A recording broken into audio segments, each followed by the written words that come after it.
It's time to sip that coffee, get your mind right, and vibe with the queen herself. We're dishing out hot topics, wellness tips of the day, and things that make you go, Let's get this palace party started.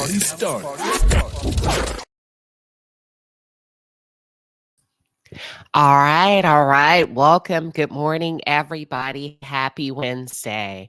Happy Wednesday. Welcome to Wednesday Morning Coffee Talk. Please don't come in my chat talking about what somebody else got going in their life. That has nothing to do with me. But as for this palace over here, this is a Wellness Wednesday for us. So I am going to caution you, look above, who's in the chat. I need you to hold that, because that doesn't belong to us. So I'm going to send that back to you. Any concern that you may have for Anthony Lofty's, please take that to his platform. But on Wednesday mornings, honey, we are doing good things. We are focused over here in the palace, and we are, this is a positive platform. So I don't know about what anybody else has going on. And I'm going to encourage you, sweetheart, just to pause for a second and remember where you are. You're in my house. I'm going to ask you to pause for a second and remember where you are. I think it's a little early to get started off with that energy. And I want you to have a good day. I want you to shake that out of your spirit. You know what I'm saying? It's too early for you to be carrying such a heavy of a load this morning. Yeah. Because this is, I don't know what you may be on the wrong video, but this is Wednesday Morning Coffee Talk. So I want to encourage you just to remember where you are and be where your feet are, because this video says Wednesday Morning Show Coffee Talk. So happy Wednesday to you. And also try not to be the barrier of negativity and the barrier of bad news. You know what I'm saying? Because this is Wednesday Morning Coffee Talk. And I know you keep saying, your video says, no, this says Wednesday Morning Show. So I'm not sure if you clicked the wrong video, but that's what we're focused on today. If you came to support me, that's fine. I welcome your support, but let's not bring anybody else into it that's not here to defend themselves and talk about their job. So I don't want to start off on that foot. That's not how I want to enter into a relationship with you. And that's not the kind of support that I'm looking for. So let's get this party started, everybody. Good morning, Palace. Welcome. Happy Wednesday to you. What's in your cup, y'all? What's in your cup? I got a strong cup of coffee, and I am ready to have a Wednesday morning coffee talk. Let me know where y'all are tuned in from. Are you on your way to work? Are you in the car commuting? Are you working from home yet? Are you working from home? Are you in your cubicle? Listen, just honk your horn and let me know, child.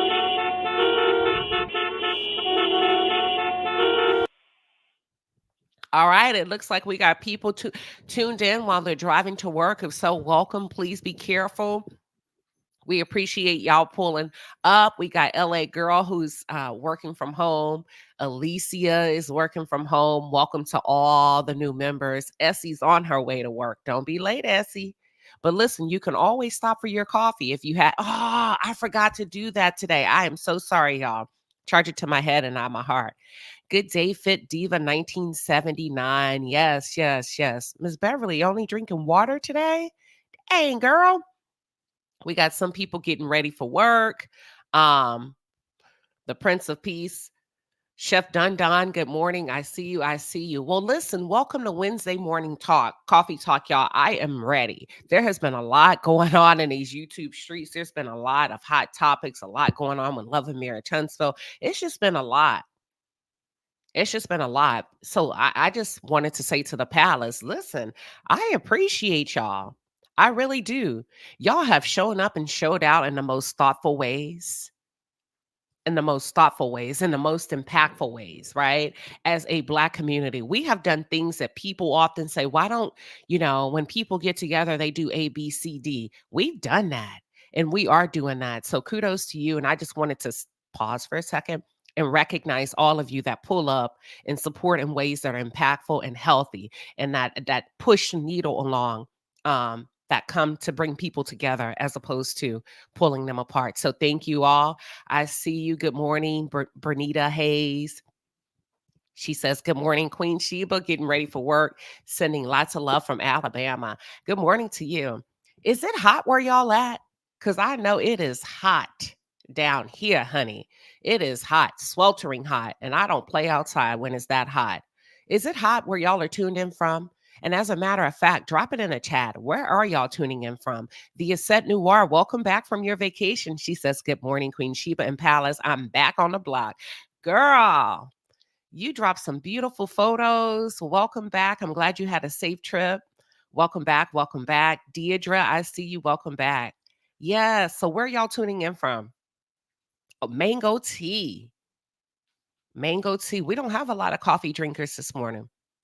Absolutely, Inez. Yeah, we're pausing. Absolutely. Absolutely. Absolutely. Oh, it's raining where you are? I'll take that. I love the rain, but I guess I better be careful with that because where I'm at, it tends to flood sometimes. It's hot in Alabama. Is it a dry heat though, or is it one of those muggy, hot heats? You know what I'm saying? It's hot in Georgia. Yeah, it's hot. It is hot. They're saying that it's hot in New York. Good morning, Shelf Dun Dun. Um, Good morning to my mods, y'all. I want to say good morning to my moderators. Toot Latrice is standing on business today while she wait for her girl Linda Gamble to pull up the rear. Cinnamon Swirl, I see you. Deshonda the Fox 227. Welcome everybody. Listen, are y'all ready to go? Are y'all ready to go? If this is your first time checking in um, with the Wellness Wednesday morning show, we normally do it behind the wall. Today we came out to play. And what we do on Wednesdays is we check in with one word to describe how you are feeling. Okay. So I want you to take a brief second, process what's going on with you, and ask yourself, how am I feeling in this moment? Or how are you trying to feel by the end of this segment? And drop it in the chat. That one word that comes to mind. What's coming to mind? I saw y'all drop it early, but y'all were early because I hadn't asked for it. Yes, Melanin Beauty. Cafe du Listen, I'm gonna say it the way I say it. Cafe du Monday. So we got refreshed coming in. We have blessed coming in. Some of you are feeling grateful. We got encouraged. We got blessed coming in. We have determined. We have refreshing. Deborah Valentine is feeling refreshed. I mean, determined. Always be cute is refreshing, grateful, excited. I'm excited too, Cinnamon Swirl. We had a really powerful session last night, y'all, with my brand acceleration course. That's every Tuesday night at 7 p.m. And we really had a powerful session. So I'm excited as well because of that. We have Empowered coming through. Okay, Miss Beverly. Now you can't be getting on here feeling sleepy. Star Child is feeling sleepy. Go pour you a cup of coffee and wake up, child. Nicely. Dorothy, that's good. That's a good way to enter into the chat. We got blessed. We got grateful. We got grateful. Toya says she's going to be feeling free. We got victorious. Wow, Melody Cherie is in the building. Welcome to our Wednesday morning coffee talk, Melody Cherie. It's always, you know what? It's always a breath of fresh air to have like people stop by and take time out of your day just to come chill with us. Victorious is a very powerful word. Dr. Melody Cherie. Trill 35 is feeling triumphant. We have encouraged, peaceful, renewed. We got a lot of blessed. We got grateful coming through, renewed. Oh, y'all are growing. Every week when y'all drop these words, to me, The words come through, it seems like more thoughtful, more descriptive, prescriptive as well. So thank you all for sharing how you're feeling this morning. And we are going to get this party started. We're going to get this party started. As you all were dropping your words, I thought about how am I feeling? And I think I am feeling that, it's hard to talk about yourself. Let me go. The Aset Noir says she's feeling directional. We have encouraged. I got some more peacefully blessed love. But when I asked myself, I said, well, dang, how are you feeling? I'm feeling assured. Assured. I'm feeling assured. I feel like I'm headed in the right direction. I'm feeling assured. And with that being said, let's talk. We're going to jump right in. So listen, I want to get started with a phrase of the day. And I'm going to lean in with the word ace. When you think about a deck of cards and you think about the ace, what does the ace represent to you? And I'm going to tell you, it's story time. I'm going to give you a small story. Many years ago, I had something that I was trying to figure out. Okay. I had something that I was trying to figure out, and I called my mom. Because let me tell you something, my mom is sharp, she's witty, she's wise, she's non-judgmental. She don't really play in her feelings a lot. She's a very thoughtful woman. Kind of off she's funny too, because she'll say whatever. You know what I mean? And I called her. I gave her the scenario and I said, okay, mom, here's the situation. Here's what's going on. Here's what I feel about it. What do you think I should do? She listened. She took a couple of seconds. She paused and then she said, be the ace. And I said, what? Be the ace. And I'm thinking, that's not what I asked her. I said, be the ace. She said, yeah, the ace. The ace is the most powerful card in the deck. Here I am. No, it's not. It's the Joker. The Joker is the most powerful card in a deck. She said, no, it's not. Jokers are tricky, but people respect the ace. So be the ace. And that's my wellness tip to you for the week. Be the ace. Jokers are tricky, but people respect the ace. And although a joker may appear to be powerful, it's the feeling that people, it's the reaction that people give off when they feel it, see it, or it comes out of your hand. Be the ace. People respect the ace. And that's what I'm giving y'all. I'm coming out the block strong today. That's what I'm giving y'all. Be the ace. And with that being said, I am going to drop the link. Okay. My priority panelists, you're more than welcome to come up. We're going to shift into the financial wellness tip of the week. The financial, yes, not a joker. That's right. It's Lika says, not a joker. Always Be Cute says, you better say it, Queen. Listen, she never told me what to do about the problem. She just said, be the ace. And in that moment, I understood the assignment when she was saying, be your best self. Make a decision, show up in a way that garners respect and not warfare, that garners respect. People respect an ace. Jokers are tricky. Always be the ace. Welcome to the stage, my priority panelist, the Aset Noir. Good morning to you. Good morning, Irimon. Hey, welcome back, Mon. How are you? How was your week? Did you have a good week? It was absolutely fantastic and divine. That's why I'm reminding people the power of the ace. Awesome. I love that concept. Ace is always at the top of the class, ahead of the game, moving directional, which was my word of today. Hmm. And to be directional means that you have a plan, you give instructions, and you execute fully. You don't move with questions, you don't move with statements, you move in a direction focused and ready to go. Girl, you came in teaching. Wisdom comes to me. You coming in dropping wisdom. Jamaica was good for you, Mon. I remind. I remind. Did you have a good time? Man, I left nothing to chance at this. Jamaica owes me nothing. I probably owe them a refund, but I absolutely love it. Well, you looked absolutely beautiful. And you know what was funny to me, or not funny, but what was so admirable? I said, here we are on Wednesday morning. We come out with this wellness wisdom. We talk about corporate America. We're talking about work-life balance, and we're actually trying to live it and not just talk it. Where proof is in the pudding. And to see you get on that plane and disconnect from the world and enjoy yourself, I said, hey, that's all right with me. I did. Thank you. I did nothing but eat, drink, sleep, repeat. Literally.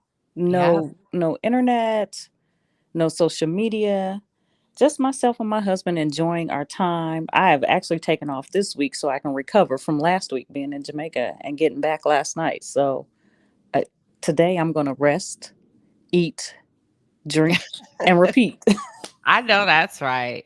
Well, listen, welcome back. We are happy to have you back. So Thank you. Thank I'm like, you. I gotta go somewhere now, heck, because you, girl, you made that trip look like everything.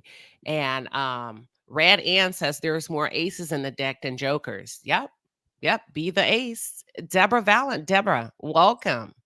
Priority panelist. What are your thoughts? Good morning. I'm just so excited. I just wanted to tell y'all something I've been working on. Um, so with at the end of March, very last weekend of March, I think I told you guys I decided to do some food delivery, some DoorDashing and Instacart, all that kind of stuff. And so yesterday I decided to stay in the house because I was exhausted. I have been doing something every since the March 28th, I think it is. Every day, just constantly going and going and going. So I said, my body needs a break. I'm feeling like I'm never got over a cold I had. Every time I wanted to get up and think about doing something, I stayed in the house. So what I did was I pulled up my accounts. I was working on 2 credit cards, right? So I went from 8,700 down to 4,500, what I owe. I expect, Whoa. yes, I'm telling you, I've been putting in the work, setting aside money for taxes, and that because listen, I was determined to be paid these 2 credit cards to be paid off by October. So I'm going to finish before October. In fact, my cruise is going to be paid off by then too. So I just want to, Congratulations to yeah, thank you. you. I mean, the wait is, and the weird thing is, my credit score is in the 800s. So I'm trying to understand why was my percentages on those credit cards so high. It's my fault because I should have negotiated. I should have. I'm pretty sure I probably could have Mm, gotten it down some, but I said, you know what? Y'all can keep your percentage rate. I'm going to pay them off. So that's what I'm doing. So I'm feeling really, really happy about that. And just because I sat down and just really, looked at my bills and all, while I was home resting and drinking wine and drinking coffee, I had me a good old time. I was binge watching shows on Hulu. Like I had me a ball yesterday doing absolutely nothing. And, I just wanted to come up to say thank you for always encouraging us to take care of yourself. I saw Mel out there in the chat. That thanks go to her too, because I really pay attention. I listen to you guys about self-care and my body needed that. So I'm going to make it a goal, to do it again. But I just wanted to come up and say that, guys, if you are working on paying off your debt, just do it. No extra spending, like just go ahead and do it. So I just wanted to come up and say that and tell you to have a wonderful day. I'm getting ready to get this little girl off to school. I got 3 more days, y'all, including today. Then I'm on summer break from these grandkids. I love them, but yes. grandma is tired. All right, have a great day, guys. I'm gonna drop back You down in the chat. too. And All right, bye. congratulations to you. Thank Congratulations you. to I'm you. telling you, everything's gonna be paid off. Lord willing, is going really well, including my cruise and my airfare. Everything All by right. October.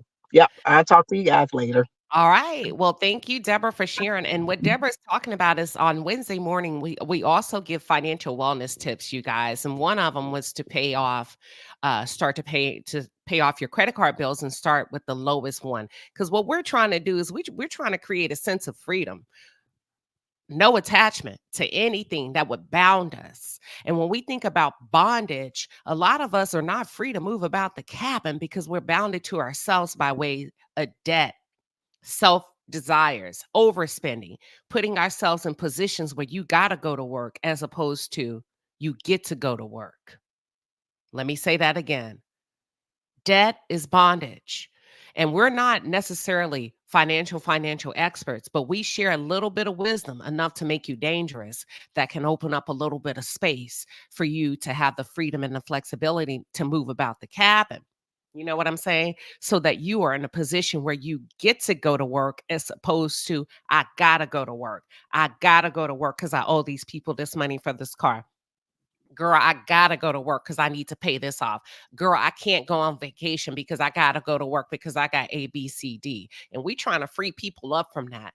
And that's why we give financial wellness tips out every week. So congratulations to you, Deborah. Um, I bet it feels good.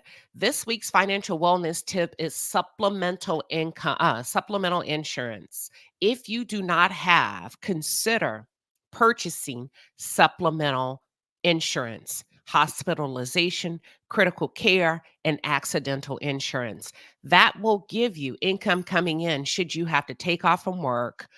Because of any one of those categories, you will have money flowing in the home. And I know people say, well, I have health coverage. That's different than supplemental insurance. Well, I have workman's comp. That's different than supplemental insurance. What if you hurt yourself outside of work and you have to take off? Well, I have short term disability. Why not have more coming in? So today's financial wellness tip is to research. And if you're in a position to do so, carve out a piece of pie and purchase supplemental insurance.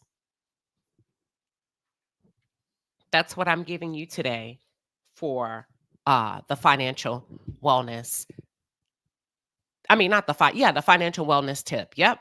Good morning. I see you, Cheryl Canada. Good morning. So the next thing I want to shift into the Asset Noir is I want to talk about closing doors quietly. Woo! Closing doors quietly. Has anybody ever slammed your car door or slammed a door in your house? My children. And what was your reaction? Stop slamming my doors. Stop slamming my doors. Yes. Closing doors. Come on. Say it again. Stop what? Stop slamming the door. Please. Stop. Mm. We're talking about closing doors quietly. Y'all, too many times, y'all are slamming doors in people's lives. You're slamming doors when you should be closing them quietly. There is such a beauty to closing a door quietly. Always Be Cute says, I cannot stand for someone to slam my door. Now imagine them to slam a door in a relationship, to slam a door in corporate America, to slam a door in a friendship, to slam a door in a family, to slam a door, to slam a door. Close those doors quietly.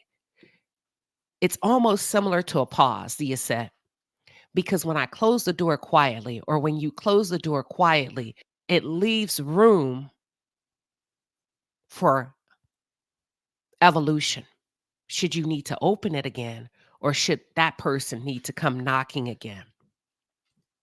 Welcome, Cinnamon Swirl. We are talking about closing doors quietly. Welcome to the stage. Hey, everybody. Good morning. Good morning. Good morning. I wanted to say first to everyone, if you had a desire to get on YouTube and you need some training, I highly suggest you take Queen Shiba's class. I have learned so much. I'm so inspired by her class, and it's well worth the money. So I do want to encourage everyone that has a desire to get on YouTube and you're like me, I don't like to fumble around when I start things, and I like to learn. So I'm really learning a lot from your class. I want to thank you for having the courage to do this. And I just want to say that I love your class. I'm so excited. I'm so inspired by taking this class. Thank you so much. I receive that. I receive that. And thank you, Cinnamon. I appreciate it. Yeah, yeah. And I'll talk a little bit about that. Y'all, we are having a time. And I'm talking about a productive time. Yeah. But when you close doors quietly, it leaves room for growth. And I witness. I sit back and I watch. And I used to slam doors. I used to slam doors loud and proud, and was loud and wrong. And as I grew and as I matured and as I opened up myself for wisdom by way of other people, and also being quick to learn from my mistakes, being quick to take accountability for what I did and or said wrong, right? It just made me appreciate and understand the value in closing doors quietly. Here's what I mean. And panel, I want you ladies to chime in. Many years ago, I had a friend that I was friends with for a very, very long time. And we just kind of fizzled out. She wasn't my best friend, but she was a good friend. And we fizzled out, right? And did you know my best friend never knew that me and this person fizzled out because I closed that door so quietly? I wasn't on the phone gossiping about it. I didn't try to slam the door on her reputation. I didn't try to slam the door on her personality, her character. I just closed it quietly. And one day, maybe 2 or 3 years after I had closed the door quietly, my best friend and I were on the phone just talking and laughing. I remember he asked me about her. I said, "Oh, I hadn't talked to her in years." He's like, "What? And you never said anything." Another thing is get around people where you're at the table with them and the conversation is different. I had closed the door so quietly, even my closest friends didn't know. And I want to pause and give the panel the Asset Noir to speak to when we talk about closing the doors quietly. What comes to mind for you? First thing that comes to mind is don't allow your past to dirty up your future. Learn to respond and not to react, because the person that you are today, hopefully, prayerfully, you're not that person 10 years from now. You've evolved and elevated, awakened, and, risen to a different point. And I would hate for something that you did in your past to really tarnish who you are, in the present, in the future. So everything doesn't have to be publicized. Everything doesn't have to be a big to-do. Just like the cabinets in your kitchen, you have that soft close. It's there for a reason. Live your life on purpose and not with disruption. And that is the purpose of closing softly and not killing them softly. I love it. I love it, Thea said. And Melody Cherie says, love it. That's exactly how I am too, Queen. I just move along very quietly. And there's no right or wrong in that, y'all. Cinnamon Swirl, what are your thoughts to closing doors quietly? It's a must. It shows maturity. It's something that I learned at an early age, because I was raised by my mom, and she's a Scorpio, and she had a lot of fire, and she would slam doors a lot. And I can remember saying, I don't want to be that way. I don't want to let loose. I want to do things quietly. So I learned to master doing things quietly at an early age. And that's my outlook and my take on every situation that I go through. I let people have their say. I let them let loose on me most times, because I know when I let loose, I burn a house down. So I very rarely let loose, but I always close doors very quietly and assess the situation. Most times people come back to me and they have a slight apology the way they handle themselves, because I'm so quiet about it. I let people say how they feel. because I understand that a lot of times people, they run with their emotions. They don't take the time to sit back and say, hold it, wait a minute, let me not speak when I'm angry. And the Bible speaks about, and I don't like to say certain things sometimes, but there's a scripture about a person who cannot control their tongue. And that's something that a lot of people do not master as they get older. But it's very important that you learn to master your tongue. Your tongue can get you in a lot of situations that you really did not intend to go that deeply into. So you must learn to master your emotions, to master your tongue, to pause always in every situation, if it's with your spouse, your children, your parents, your siblings. You know, you don't always need to respond to everything. Take the time to pause and be kind. And so that's how I look. That's my outlook on life, is to try to be kind to everyone, no matter what they do to you. I always try to be kind to folks. And a lot of times it's very hard to do. It will take you time to master it. It will take you time to understand that the venom is not really for you. It's just a situation they're going through, and you're the closest person to them at the time, and they just let loose on you. So that's my take on closing the door softly. That's beautiful. Thank you for sharing. The Prince of Peace says, I'm learning to not give the enemy the advantage of saying that I'm going to get mad. I'm learning to stay calm and breathe. Bobby Cook says, this is a conversation that I needed to hear today. Listen, you got to close doors quietly. And slamming a door, you don't have to announce anything. Just close the door. Just close the door and allow other Hello? people to close doors quietly. You know what I mean? Allow other people to process on their Good time. morning. Hold on, Donna. You're almost there. I'll call on you and good morning, Donna. Give me 1 second. Allow other people to process and close doors on their time. I'm sorry. Allow people to close doors quietly. You know what I'm saying? Some of you are looking for a slam in return to your slam. Good morning. Good morning. Good morning. Good morning. Oh, okay. I'm sorry. I didn't hear you. This is my first time on, but I just came out of a class, so I thought I would just come on and share about closing doors lightly. When I leave, you never know I'm gone.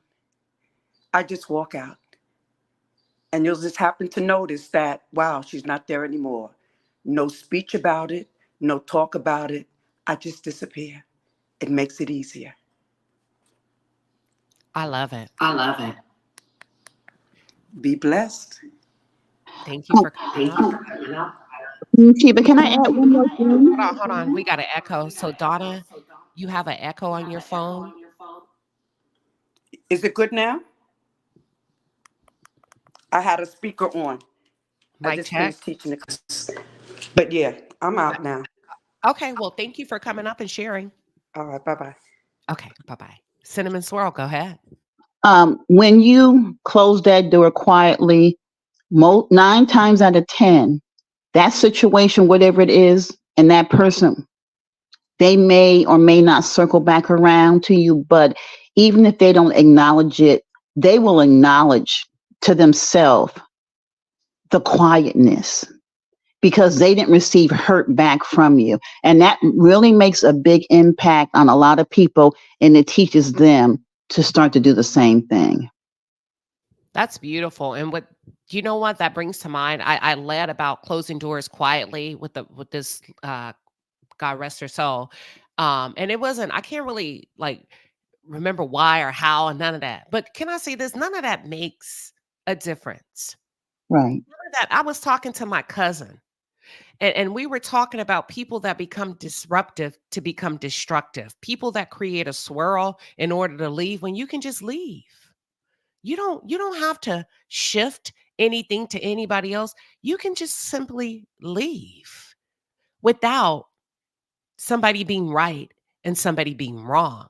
And when I close that door quietly, I close it quietly for a reason. Number one, to be respectful, because she deserved that level of respect. And so did I. And prior to her passing, about a year before she passed, she came back around after the door had been closed for I'm going to say a good 5-6 years. She came back around and the door was open. Nobody needed to discuss anything. And what I didn't realize is that she would be passing within that year. And I was happy that the door was open and we were able to reconnect in the most soft way, the most beautiful way. You get what I'm saying? So it's so important to close doors quietly without blame and just allowing things to be. Doesn't mean you're not coming back. You close your door all the time when you leave and go to work. Doesn't mean you're not coming back. But if you can learn to do so in decency and order, and it opens up room for growth. It opens up room for growth. I see people slamming doors loudly because this is a very loud and wrong generation. This is a very loud and emotional generation. And I see some of the comments coming through. Shay P says, learning to master and control my emotions. I'm very passionate, and that's okay. But we've got to learn how to contain our own fires. Mhm. Queen Common Sense says, this is so calming and confirming to my anxiety. I think I've been in North Carolina with my family for years, and the silence is like they're poison, yet this is my peace and healing. No Flesh Inspiration Channel says, great topic, first time, enjoy. Welcome. Thank you. Thank you. Thank you.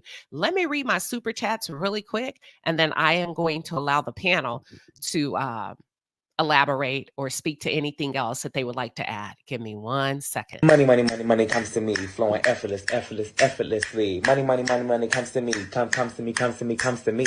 Money, money, money, money comes to me, flowing effortlessly. Money, money, money, money, money, money, money, money comes to me, comes to me, comes to me. Money, money, money, money.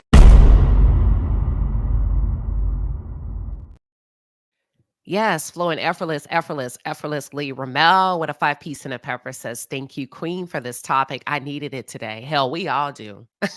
It's a great reminder of how to show up beautiful and polished. It's a great reminder, Ramel. Joanna Williams with a 50-piece says, loving this conversation. It's our pleasure. And thank you. Thank you, Joanna, girl. Money, money, money, money comes to me with a 50-piece and a pepper. Shay P with a 10-piece says, I have a personal loan that I've been paying on, but I've received a little lump sum. I want to pay on it, but I want to know, should I pay on it now or pay it early, baby? It's one less thing you got to worry about. If you can pay it now, you pay it now. Get ahead of the curve. That would be my recommendation. Ladies, any recommendations? Should she pay it now or wait for the statement date? No, she should pay it now because she will incur less interest by paying it now. Definitely. All right, Shay, that's a 3 out of 3. Pay it now. Less interest and then less anxiety because we're not waiting to live. We're not waiting to be free. Get yourself out of that bondage. Any final thoughts on closing doors quietly, ladies? Queen, I wanted to elaborate on something you said. We literally were speaking the same words at the same time when you talk about the respect level remains intact when you close the door softly. Even those who despite you and deceive you still respect you because of the way you handle them. You can bring fire to the fire and it only begets more fire. But when you bring that soft tone to them, it throws them off their square. It takes them out of their element. You can't argue with someone who doesn't want to argue back. So closing that door softly when someone is fire and brimstone, again, keeps that respect level intact for you, even for people who don't want to respect you. They have to respect you because you command it at that point when you're closing softly. That's a beautiful word and a beautiful reminder. And I hope y'all are picking up what she's putting down in the chat. She says, even when you close quietly and they're on fire, they have no choice but to respect the door being closed quietly. And again, I want to emphasize, it doesn't make you right and them wrong. You're just closing the door. You're just putting a pause on it. Not to say that I'll be back or I won't, or you will be back or you won't. We're just going to close the door. Okay. But please don't slam doors because you never know where life will take you and who you'll end up needing to pick up the phone. Believe it or not, Your darkest hours will teach you who you can depend on the most. And I'm not talking about when it's on and popping and when you're up. I'm talking about when you're down. And that's why Absolutely. close doors quietly. I'm talking about when you got to move. I'm talking about when you lose your job. I'm talking about when you need connections, that people that can really come in your life and get some shit moving, right? Close Right, doors because others quietly. are watching you. Others watch you too. They watch your actions. They may not say anything, but they watch those actions too. And they watch how you handle people and they Right. move accordingly as well. So it's not just the person one on one with you, it's the entire environment. And other people will remember how you handled someone else too. Absolutely. Get a clue says, I be slamming doors shut, shaking my head. Gotta do better. No, baby, close them quietly, very quietly, because it'll teach you a lot about yourself. And I strongly believe when you start focusing on yourself as opposed to looking to the flaws in other people, you'll realize you got a lot of work to do. Yeah. You got a lot of work to do. And when you start to get to work, you ain't got time to be worried about what somebody else meant. What is this meant? What was the intent? It don't matter. You'll really start to see a lot of things that you focus on don't matter. They don't matter today and they won't matter a year from now. And a lot of times when you are ready to slam doors or ready to engage in a way that's not productive for anybody, even though your feelings are telling you that it is, ask yourself, would it matter or does it matter a year from now? 9 times out of 10, the answer is no. What are your thoughts, Cinnamon Swirl? Absolutely. And I need people to understand this. So I have learned a lot about how your body functions because I'm 60, I'll be 61 in a couple months. So I'm really starting to focus on my body because I want to live, if possible, to my hundreds. And I want to live a healthy, good life. I don't want to be 90 and sickly. I want to be a very healthy person. So when you let go, when you let that fire, your heart races, so you're increasing the flow of blood to your heart. Your internal organs are out of whack when you become emotionally stressed that way and angry by things that you have no control over. So I tell people it's so important to love yourself first. When you love yourself, it is very hard to have static and fire and hatred for other people. Self love, in my opinion, is the start of all of it. Love yourself enough that these things will not penetrate your heart. Guard your heart by loving yourself. And that's not saying that you are a perfect individual, a perfect human being, because none of us are. But when you love yourself, you will not, you will not, you do not want to do that to yourself. You don't want to bring anger out of yourself. Everything is very temporary. Everything. I don't care how bad it is. The only thing that's not temporary is death. So take the time to understand what you do internally when you let people push your buttons and get you upset and I, start to say, I love myself so much that what you think about me is not my business. My business is what I think about myself. I walk in excellence. If you don't like it because I walk in excellence, that's your problem. But I will not let your problem intercede with how I feel about myself. So starting with yourself is so important, and I every agree. reaction you have is because of what you're feeling inside about yourself. Let Just me love yourself, baby. Love yourself. Let me say this too. I want to say you said something. Listen, everybody's not pushing your buttons. Mhm. We also got to get out of the habit of it's somebody else's fault. Eric, sometimes you pushing your own buttons. Sometimes you have listen, I kid you not. A therapist once told me many, many years ago, some people they cannot what they deem as boredom is actually stability. Mhm. So they have to create chaos in order to function. You have to create chaos. And I'm not talking about full blown out arguments and stuff like that, but sometimes your thoughts, sometimes you're creating your own, you're pushing your own buttons by the way you think and you perceive. And you're not getting out of that and you're carrying that everywhere you go.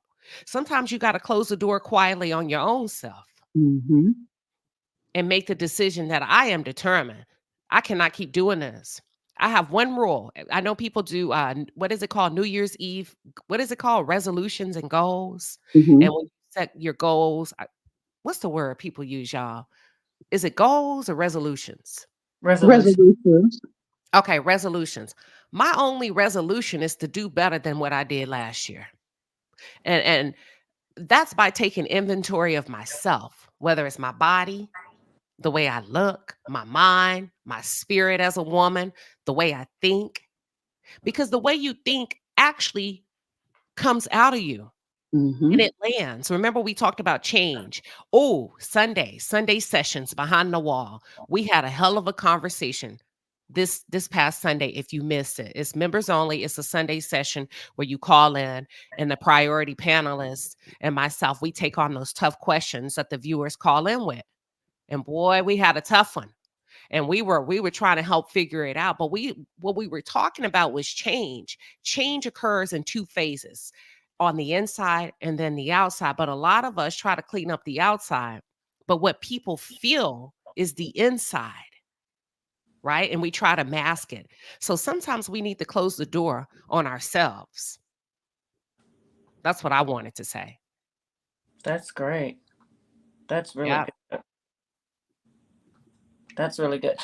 Sometimes I feel like the world is so conditioned to the rowdy lifestyle that the perception is that it's abnormal to be calm and peaceful. So we have to change that perception to get back to normalizing a peaceful existence. Because being on 10 all the time, like Cinnamon Swirl said, it is not good for your body. It is very disruptive on all levels: mental, emotional, psychological, and physical. I agree. And speaking of mental, physical, and psychologically, research shows that you need 3 daily wins. 3 daily wins. I post it as often as I can on my Instagram. And let me tell you what I mean by 3 daily wins. And this is what I mean. Some of you are pushing your own buttons. Well, what you mean by that, Queen? I'm going to tell you. You need 3 daily wins. You need a physical win, whether that's a walk, exercise, running, walking the dog, every day. 3 daily wins: a physical win, a spiritual win, and a mental win. Spiritual win is prayer, meditation, silence, whatever. A mental win is creativity, writing, journaling, um, physical, spiritual, mental. So when I say some of you push your own buttons, some of you are not even giving yourselves what you need every single day. And how do you think that shows up? Physical. You got to do something with your body. We all have energy that comes through. You know what I'm saying? When we're not our best selves. And the only way to get rid of it in most cases is to have that physical, that spiritual, or that mental win. How often, Cinnamon, in the Asset Noir, and also the audience, do you on a daily basis get that three, that combination of three? I would say 5 times a week. I'm an avid of walking my 2 to 3 miles 5 days a week. And then I do have I always wake up before I even get out of my bed. I wake up and I thank the Lord that, that got to see another day. Just thankful for life in general.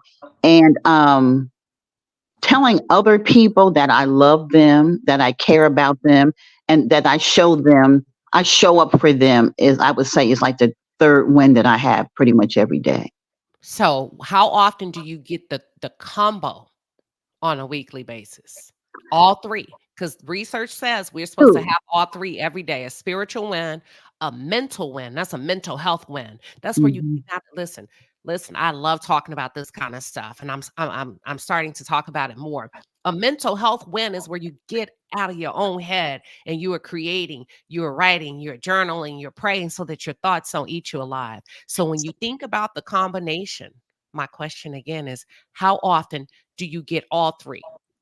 I In. would say I get all three in at least 5 times a week. Okay, gotcha. The Aset Noir. Depending on the week, the intention is to do all 7 days, but the average is probably 4 days a week, to be honest. Some things I do every single day, which is that spiritual connection. I get up, I go into my prayer closet, very first thing before I say anything to anyone, because I have to connect with God and hear Him, hear my instructions for the day. Um, the physical activity, if you include me putting my legs up on the wall to drain my lymph nodes, then okay, then that's every day as well. The mental, um, again, depending on the day, sometimes I'm up and I'm in the mirror and I'm having a heart of gratitude and I'm telling myself, you are a winner. Go be great. But a busy lifestyle, I don't accomplish that daily.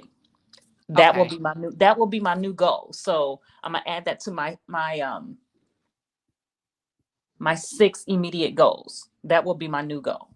Oh, I love it. And y'all, if you don't know what she's talking about when she says her 6 daily goals, that is an exercise that we did behind the wall for members only. You're probably going to have to scroll through the archives and go to the goals session, and it'll give you. I lead you through the exercise, but that's what the Asset Noir is speaking to when she mentions the 6 daily goals.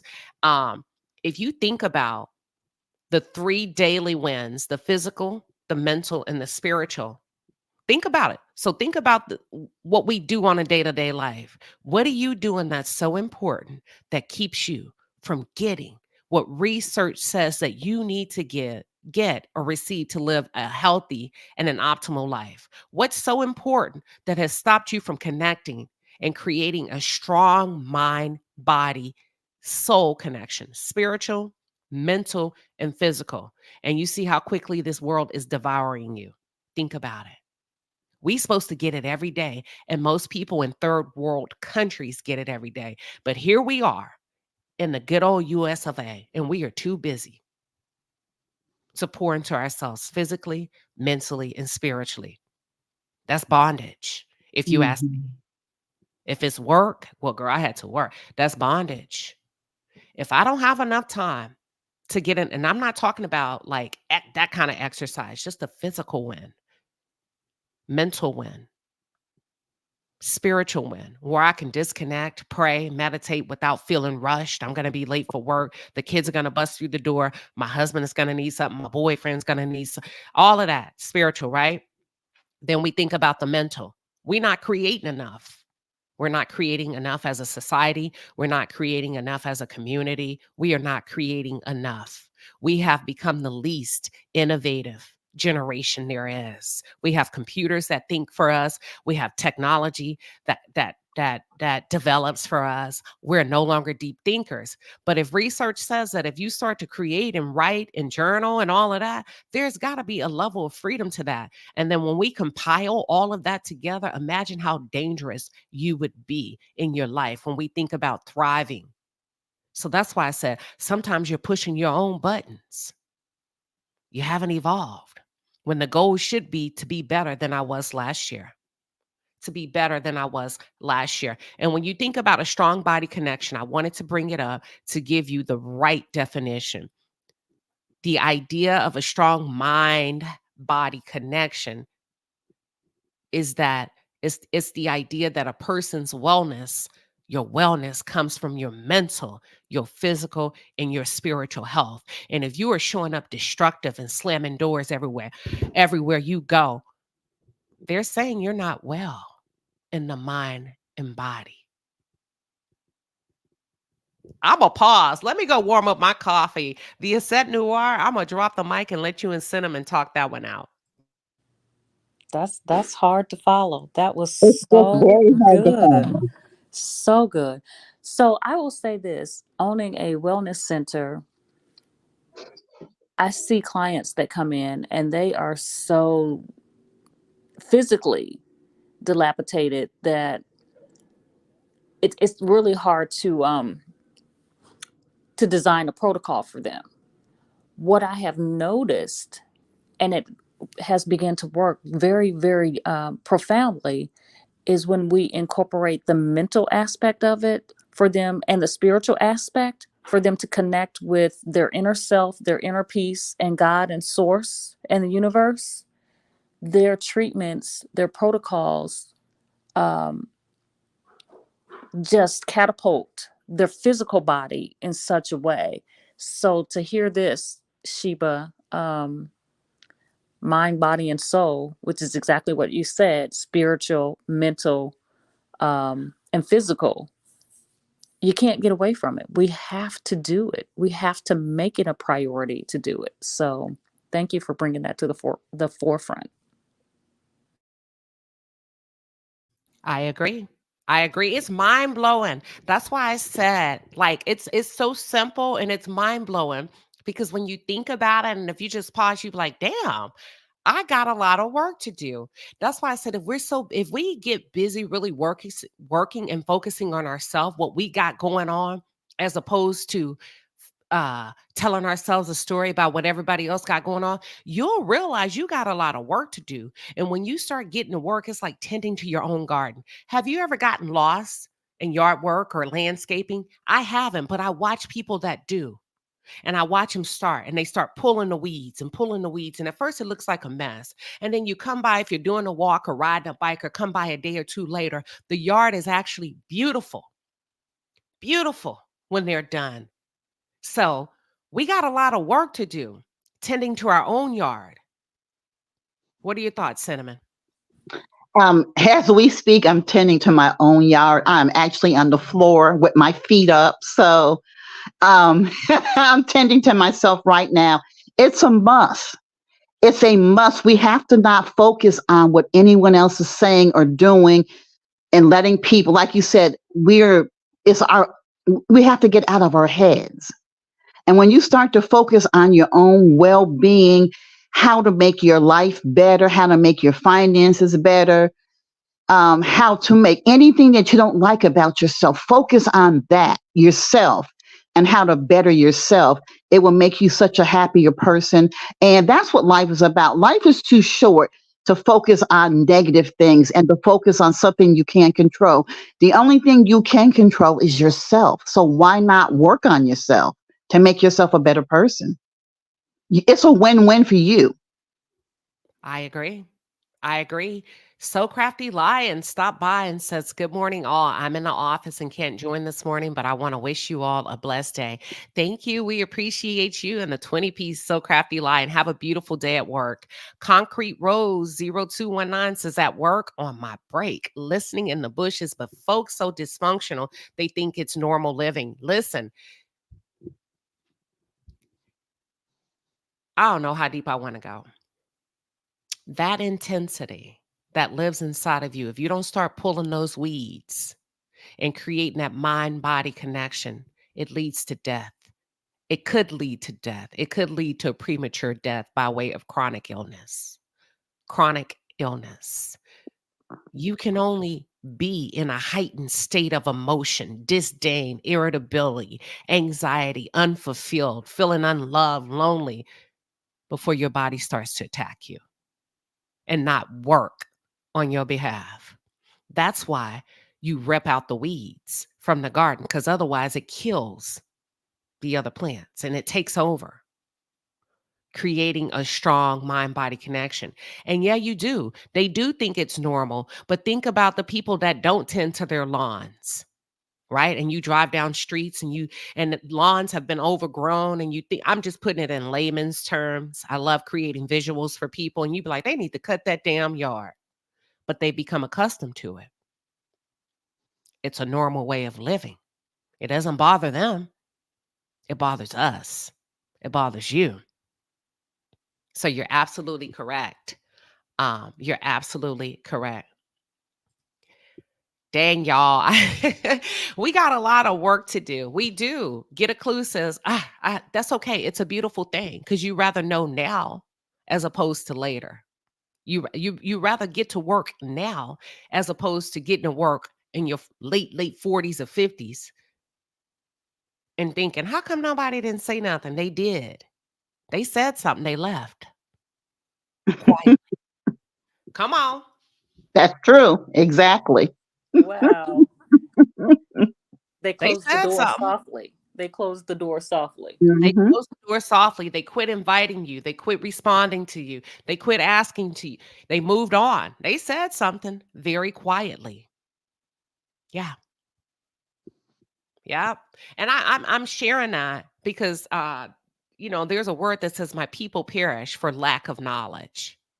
When we know better, we should do better. I'm not going to say we do, but we should. But sometimes it takes a while. Sometimes you have to be exposed to the light. You know what I'm saying? But when all else fails, I promise you, get outside. I was being funny the other night when I was like, take a walk. But do you know walking is so good for you when you're trying to solve problems, be innovative and creative? Some of the richest men in this world, and I'm talking about the gurus way back then, the Earl Nightingales, the Napoleon Hills, the Rockefellers, they would walk for hours until they figured out a solution to their problem. And most times it ends and starts with you. When Most I times. walk, it's such a beautiful thing. That's why I don't like to walk on a treadmill. I have to go outside. Even in the wintertime when it's cool, I still go out because I still like to look around and be able to see nature. And I meditate as I walk. I solve so many problems. It brings such a joy to me. Walking is like a miracle drug. It really is. It is. And listen, for those of you, and I'm going to say this, some people don't like being outside, but if you got to just walk, even if it's on a treadmill, right? But I will tell you this, as African Americans, your body responds well to nature. Everything that Mhm, they're teaching you to run away from does not apply to you. Get your butt in that sun. We thrive in the sun. Our mhm. body, our biology thrives in the sun, in the heat. Don't be afraid of it. That's what we were Africana. You see what I'm saying? I don't want to get too deep, but we perform well when we think about longevity. The sun does not kill us; it brings us alive. And Absolutely. yes, nature is everything for us. The birds, the bees, all of that. You need that. And watch how quickly you forget about your problem because you get lost sometimes. And some of you may need a booster. Let somebody call me. I'll be like, hold on, let me put on my walking shoes. I'll walk in the heat because I know Mhm. the end goal is when I'm done. Whoever regrets moving, very seldom Never, will you hear somebody never. say, I'm so mad I took that walk. I hate that I took that walk. I hate that I heard those birds singing. I hate that the sun shone on my face. That's all I'm trying to say, y'all. You have access to what you need the most. And I know this is a heavily centered wellness conversation, but I feel like we needed to have it. Go ahead. I think the Aset was trying to jump in. No, that was me. I read a study that shows that we are very deficient in vitamin D, and it's because we do not get out into the sun like we need to. It is essential to, like you said, as people of color, for our melanin to get out there. It's essential. You've got to get out and outside in the sun. It's part of our DNA, and so we suffer a lot with deficiencies because we don't get outside enough. Yep, and primarily cancer in African American women. Mhm. And it's not just the fact of being diagnosed with cancer, but being diagnosed with some of the most aggressive forms of cancer. And one of the primary reasons they have found and researched that Black women have the most aggressive forms of cancer is because of what Cinnamon just said. And they're not telling you a lack of vitamin D. And if your PCP, your primary care physician would just tell you to take one vitamin D supplement a day, that could that could lower that could lower the percentage of cancer cases amongst Black women. But as I did a little bit of research, I also found out something that they did not tell us. Vitamin D only works well in conjunction with magnesium. Boom. Yep. Yep. I'm Absolutely. gonna log off. Absolutely. So Absolutely. I'm gonna log off because they're not. You be like, whoa. So even if my doctor did tell me to take vitamin D, they didn't tell you the rest in conjunction with magnesium. Go ahead. Somebody. Absolutely. Do you set? Absolutely. Because the magnesium helps you to absorb the vitamin D. And make sure you're taking the correct type of magnesium, because there's different magnesiums for um, different benefits. So I'm trying to look it up now. I found a very good one that I take that I really love, and it's by Moon Juice, Moon Juice, Juice, and it's called. It has L-theanine in it. When I said that magnesium, if you cannot sleep, and I never have a problem sleeping, but just going through some of the effects of menopause and waking up, I'm telling you, it makes a big difference. It's a very good magnesium. Thank you for sharing. But yeah, vitamin D. Diego says it's true. I was taking vitamin D. My doctor said I was low in it, and most of us are lacking it. You know why? The sun. Because Black people don't get outside no more. Because we've Mhm. fallen for the notion that it's harmful. It's harmful to you, not to me. Right. Exactly. It's harmful to you, not to me. It keeps Exactly. me alive. It kills you. So you need to get outside. I know it's hot and sweaty, even if it's for 5 minutes. And if you can, and if you're uncomfortable, you're not there yet, you need to take a vitamin D supplement. That's why you're tired all the time. That's why your thyroid is acting up on you. You're exhausted, don't know why you're sleepy. And then once you get that going, right, and you're pumping in that vitamin D in conjunction with that magnesium, start to implement some fresh fruits and vegetables. I didn't say diet, I said implement. Because a lot of times they'll tell you, don't do this, take this off. I'm telling you to put that in. Hmm. And then get to the point where you can take some things off. Because the goal is to be free. And like Cinnamon said, to age well and live a healthy life. We're not waiting to live until we retire. We living right now, but you got to know where to start. And starting is creating that strong mind-body connection. And also, I'm going to tell you something. People that move, you really can't touch them and work. Think about your coworkers that are That's active a fact. physically. They are high performers in the workplace. Mm-hmm. They Mm-hmm. tend to be. And also, corporations look at it as a level of discipline and commitment. It's an admirable quality because that shows me you're disciplined and you have the wherewithal and you have the skills to get the job done. That's a whole level of a corporate conversation. I kid you not. Absolutely. That is so true. Everything you said is 100 spot on. Yeah, I wanted to make a comment. My husband and I watched a documentary on Netflix about 6 months ago, and it was about people who lived in the blue belt. It's called Blue Zones. Yes, the Zone blue living. zones. Hmm. Exactly. And for those people that lived in the blue zones, they had the highest life expectancy of living, and it's Centennials, plus, right? yes, living to be at least 100 years old at a minimum. And it's because, again, they were moving their bodies. They were having to climb, several levels of stairs daily, or walk up hills, walk down hills, just moving their body constantly. And just to see the generations of people where your children are 100 years old and you're 120, um, that brought life to us too. So we're really considering moving into one of those blue zones as well, because being on this side of the hill, Yeah. I'm gonna take what God promised me. I want all 120 at a minimum. And I want to be Absolutely. vibrant, like Cinnamon said. I'm gonna be vibrant. I'm gonna be like sharp in the mind, the body, and the spirit. So Yeah.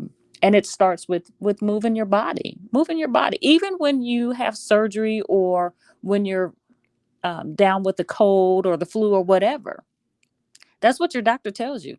Get up, don't lay there. Get up and move around. Move that stuff out of your body, literally. And walking is the easiest, least expensive thing to do. It doesn't cost anything to walk. You can, if you don't want to walk outside, walk around in your house. Do laps in your living room. It's called, she's absolutely correct. It's called Blue Zone Living. I used to teach a course in the hospital system when I first got started, in healthcare many years ago about Blue Zone Living. And what they've done is they've identified with Blue Zones, they were able to identify people who were the healthiest and lived the longest. And there was 8 bullets to how they were able to live long and healthy. And I'm not talking about live long and have back pains and knee issues and this surgery and that. Long and healthy lives. Number one, they were physically active. On average, Americans get about 5,000 steps a day. People in the blue zone get 25,000 average a day. So they move naturally. Listen to this. They move naturally. No lifting weights. I'm not saying you shouldn't. They naturally move. The second thing they do you know they consume more carbs Yeah, they on a do. yes, than we do. They have a heavily carb loaded diet. And they Potatoes, need to. They need to, and they work it off. So mhm, it works well for their body. pasta, all of that. And on average, they have 2 glasses of wine a day. Did you know that, the said? Those ladies were literally drinking their wine while they were cooking that very, very heavy, creamy pasta. Mm-hmm. Yep. And they they have a sense of community. They have a tribe. And what I mean by tribe, healthy friendships, healthy circles that they belong to. Um, there's only one. I think there's 11 or 9. There's 9 blue zone regions. Guess what, y'all? Only one in the United States of America, and it's Loma Linda, California. Oh, wow. Only one in the US. So Hmm. that could be a great trip, depending on where you Mhm. live, to go see what is it about Loma Linda, California. It's actually a great place where people go to med school, I believe. But if you look it up, the average cost of living is pretty high. They walk and bike ride everywhere. I think it's a heavy Mormon community, but I'm just giving you, but they're very active physically, mentally, spiritually, and emotionally. I think I'm going to make a trip there very soon Just to check it out. just to check it out. And I actually, since I'm home today and not working, I have Netflix on and I just turn to it. So when we get off, I'm going to sit here and look at the Blue Zone. Yeah, it's very simple. It's oh, they have a let me look it up. The set. Anything else comes to mind for you? No, I mean, you've been on the mark the entire time. It's like, um, when you wake up in the morning, what is your purpose? What are you here for? That's why I use the word directional. You Hmm. have to be focused. You have to literally move in some kind of direction. Don't question, oh, what am I doing today? What is today like? Whatever. No, get rid of that. Change your intentions and your focus to Yeah. be, like laser focused. Don't move with that, just a statement, I am. You are what? Complete the sentence and make the statement count. And you can only do that by moving in a direction, which means you're putting down instructions and you're executing them. So let's move with that intention of direction. I like it. I like it a lot. One thing that they do in Blue Zone Living is they downshift. And what does that mean? They understand that stress leads to death.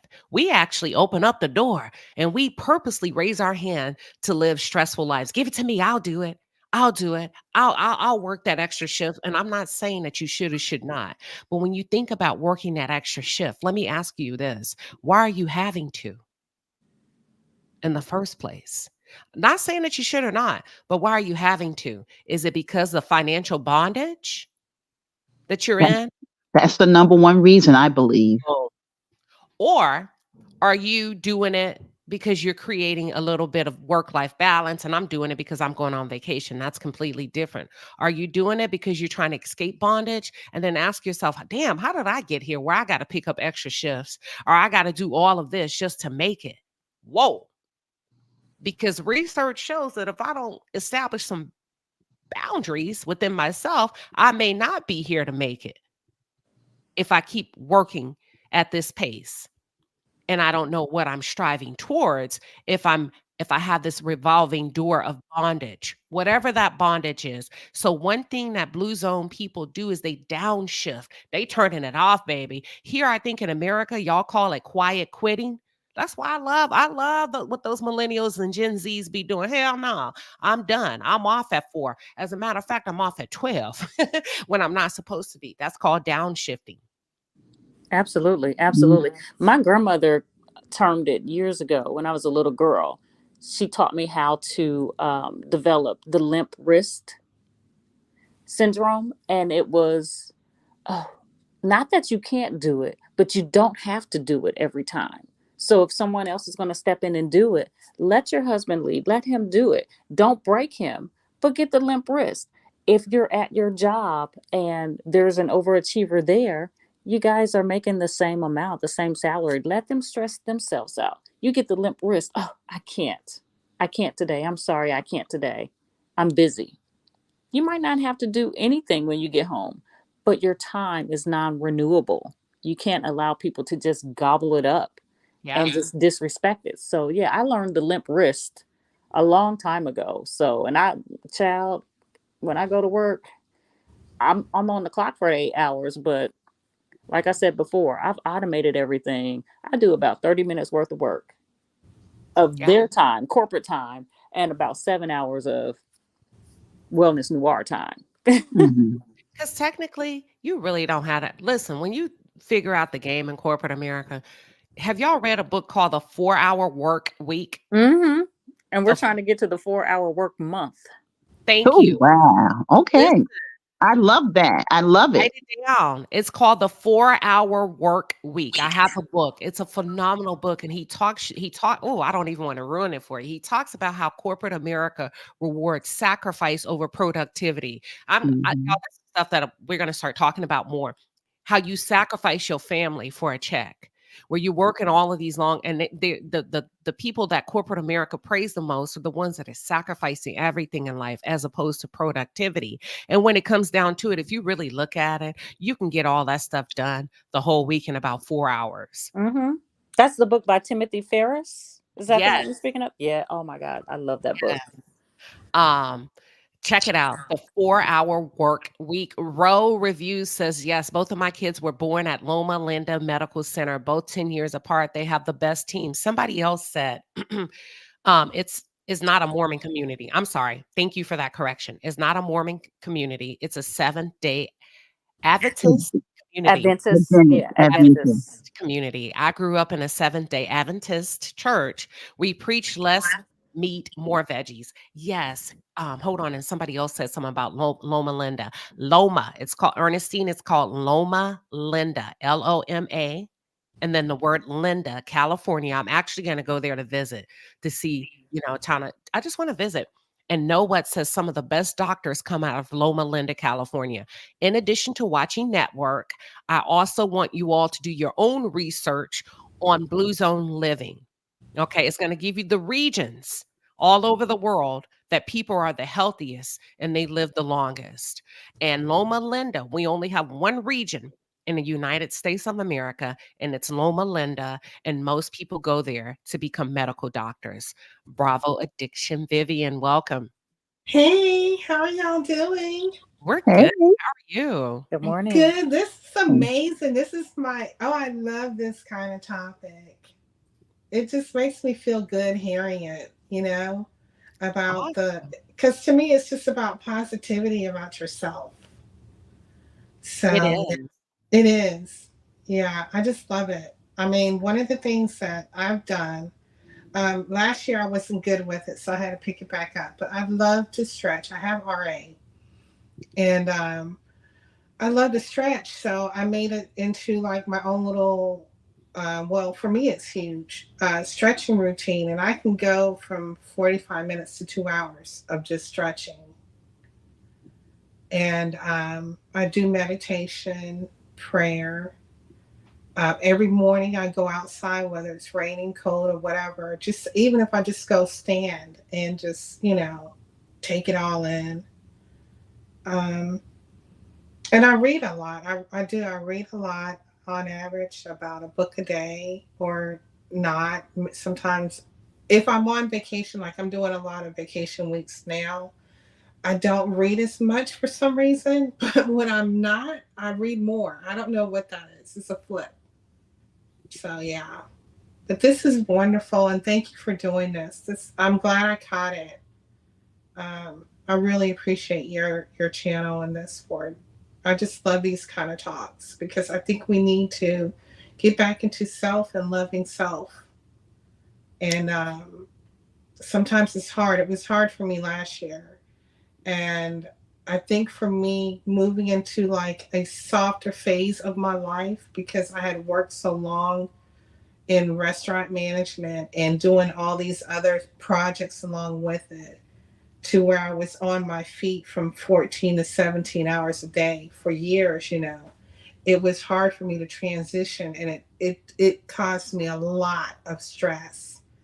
And I wasn't taking care of myself. And so yeah, I completely get it about loving yourself and just stopping for a minute and deciding, do you want to continue to live this way, or do you want to step into something that makes you feel good?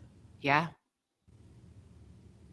It's crazy that you say that, because I want to ask y'all a question about corporate America, right? When you start to feel whatever it is you feel, let's just say overwhelmed. Hell, let me call a thing a thing. I don't know why I'm dancing around Mhm. stuff when I don't dance around anything.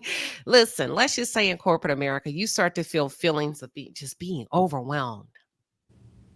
Don't answer this out loud yet. I really want all of y'all to think about it on the panel. And also, for those of you that are tuned in, and you say, okay, I'm feeling overwhelmed. I need a break, not a vacation. I need a break. Life is life and bills are due. What has stopped you from taking a break? Think about it. If you were really honest with yourself, what has caused you or stopped most of us from being able to take a break? I'll start with you, Cinnamon. Right now, nothing. I decided the last 10 years of working in corporate America that when I'm stressed and I need to take time, I take it. I take it regardless. I love I'm it. gone. And she's in a position to do so. What comes to mind for you, Vivian, when it comes to yourself? And most people can't take a break because of what? Fill in the blank. Not saying no. I mean, I did that for years. I mean, in restaurant management, people don't show up to work. And you have a right to say no, even when people don't show up to work. You're not obligated to keep that business running or getting their money. You can say no. And for years, I wouldn't say no. And finally, I started it. I was like, look, you need to get somebody, you need to find somebody to come in because I got to go. I have plans. Or I have something else I need to take care of. I agree. And I mean, for years, I did not, when I say 14, 17, and one time I worked 17, and I'll never forget that. And it still is, it bothers me to this day that I did that. I worked 17 hours, went home, took a 2-hour nap, and came back and set up the restaurant for an inspection and stayed another 12 hours at work. That doesn't sound like a strong mind-body connection, does it? It wasn't. It was ridiculous. Yeah. And who do I Yeah. blame for that? Me. So I Yeah. had that was the time I had to say, you know what? I went home and was physically ill, nauseous, getting sick that day. I didn't even get to go to sleep for another, I would say another good 3 hours after that day, because I had literally worked myself to the bone. I had steps in the house I was living at that time, and I literally had to like wait 40 minutes before I could go upstairs. Wow. Yeah. So I mean, it's your decision how much you're going to say okay to life not lifing for you. I agree. Because when you make that decision that, you know what, I really want life to matter to me, and the end result of the day, end of the day is say yes, thank you. I wasn't grateful for that. So when we wrap it, like if we were just to sum it up really quickly, what would be the Right. primary reason that most people, including yourself, in your opinion, aren't able to take a break? I still agree, not saying no. All right. Thank You you. have to say no. Thea said noir. I know what I'm thinking. I'm gonna just see if anybody else gonna keep it real. Yes. You said I mean, noir. to be transparent, in my Yes. earlier stages of career, finances, literally, I couldn't. Yes. I literally couldn't. As an adult, you get adult ticket items and, Mm. mortgages, private schools, kid. I couldn't. I couldn't. The only way I could take a break is when my kids were sick. And I took the break. But financially, honestly, early career, could not. It Come wasn't even on. an option. And then the second part of that too was ego. Ooh. Mm. I'm every woman. Oh, I got this. I do this. I'm strong. I Ooh. didn't give myself time to pause. I didn't give myself time to reset. That's why I'm so big about, the wellness now, because I get it now. But me 30 years ago, couldn't do it. I can do it with my eyes closed now. But 30 years ago, I needed every dime of my check and every dime of your check too. Ooh. Damn. Mm. And that's real. Mhm. Oh Thank yeah. you.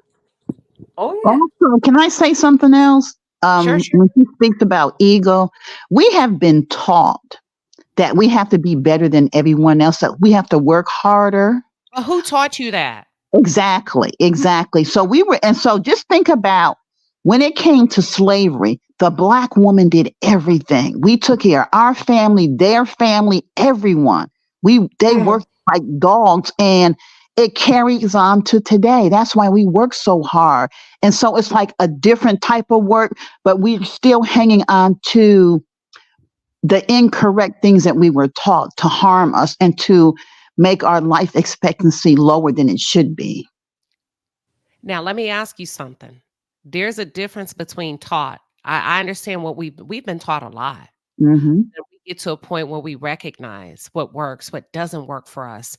And we've been a very vocal generation of saying this works for me, this don't work for me, this is independence, this is this, I'm not putting up with this and that.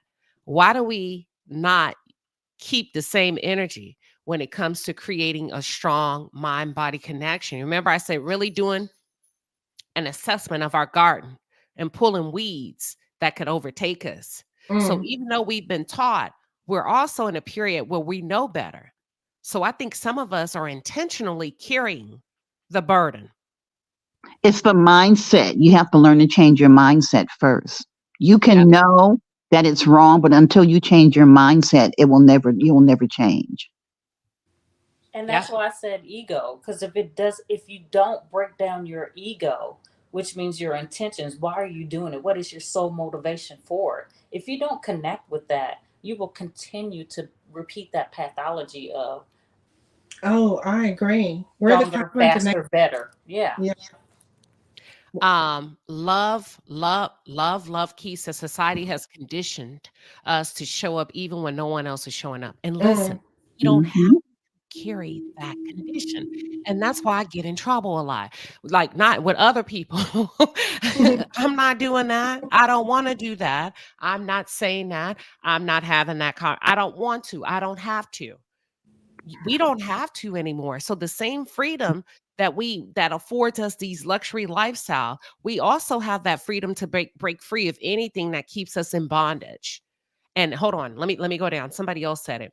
Discerning goddess says reprogramming is a necessary practice. You've got to reprogram and unprogram and put yourself back together. Absolutely. Yes. That's what I had to do. I had to Absolutely. say, am I going to die for these people in this job? You Get know? yourself back together. Yeah. Yeah. Also in love. Mm-hmm. Also in love and relationships. Put yourself back together. Mm-hmm. Reprogram yourself. Unprogram all of the negativity. I don't like talking about relationships with women because most women are hard-headed, in my opinion. Most. I'm talking about like single women that find themselves in the same vicious cycle over and over and over again. And this discerning goddess says, reprogram. You got to reprogram, sweetie. You know, you got to reprogram because all of them, just like we tell men, all of them can't be bad. The same thing with women. All of them can't be bad. Now, why are Yeah. we this way? Why are we showing up this way as a woman? Reprogramming, the same way that we have to reprogram ourselves when it comes to how we think and creating a mind body connection. We also have to reprogram ourselves for what we are allowing to come into our lives and what we're inviting into our lives by way of dating and men. That's a whole different conversation, but I slid it in there anyway. I Okay. have, I have told myself when it comes to work that I am not the owner of this company. I do not need to put in more hours than the CEO of this company, and I will Yes. not. Yes. Thank you. Yeah, Simone Wealthy says, I am taking everything that's available to me from my employer from here on out. You better. I'm taking one personal day a month every month this year. Listen, and title it mental health. That's as if to say, I wish you would question me. Listen, I used to hit them with mental health Mondays. And I would, some corporations, they have, just send out the calendar invite. You can take the day, mental health Monday, mental health Monday. To the point they said, I need one of those. Mm-hmm. Because you know what? Don't ask me no questions where I'm going, none of your business. It's a mental health Monday, period.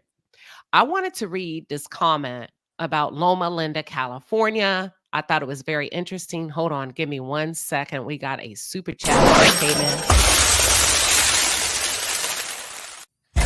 All right, Palace. The Super Chat Squad is in the building. We appreciate you, baby. The Super Chats are fire. Get in your bag. That's a lot of money. Yes, it is. Thank you, Gwen Nelson, for the 5-piece and a pepper. We thank you for your super sticker. Also, Kathleen Fullwood is coming through, honey, with that money comes to me. Thank you. Kathleen, she says, good topic, queen. Listen, it matters. It matters. And that's why we host these conversations on Wednesday morning with a combination of financial tips, wellness tips, life tips, women and men just sharing, and also corporate America. So thank you, Kathleen. It is our pleasure. Trending at some point says that's one of my favorite books. If you don't know what she's talking about the 4-hour work week. One of the things that stood out to me, Trending, that I adopted from that book is when he said, why are you waiting to live? Why are you waiting to take that vacation, to take that cruise? Because they've taught you can't touch that until you retire. Why are you waiting to have buy that nice bottle of wine until your 60s? Who told you were going to be here in your 60s? Basically, to sum it up, it's a very powerful book, you guys. Check it out. Even the book cover is, if I recall, is a picture of like a hammock on a beach. Let me find it. I think so. I have it somewhere here in my office. Yes. Should we review that book? Yes. Yeah. Yes.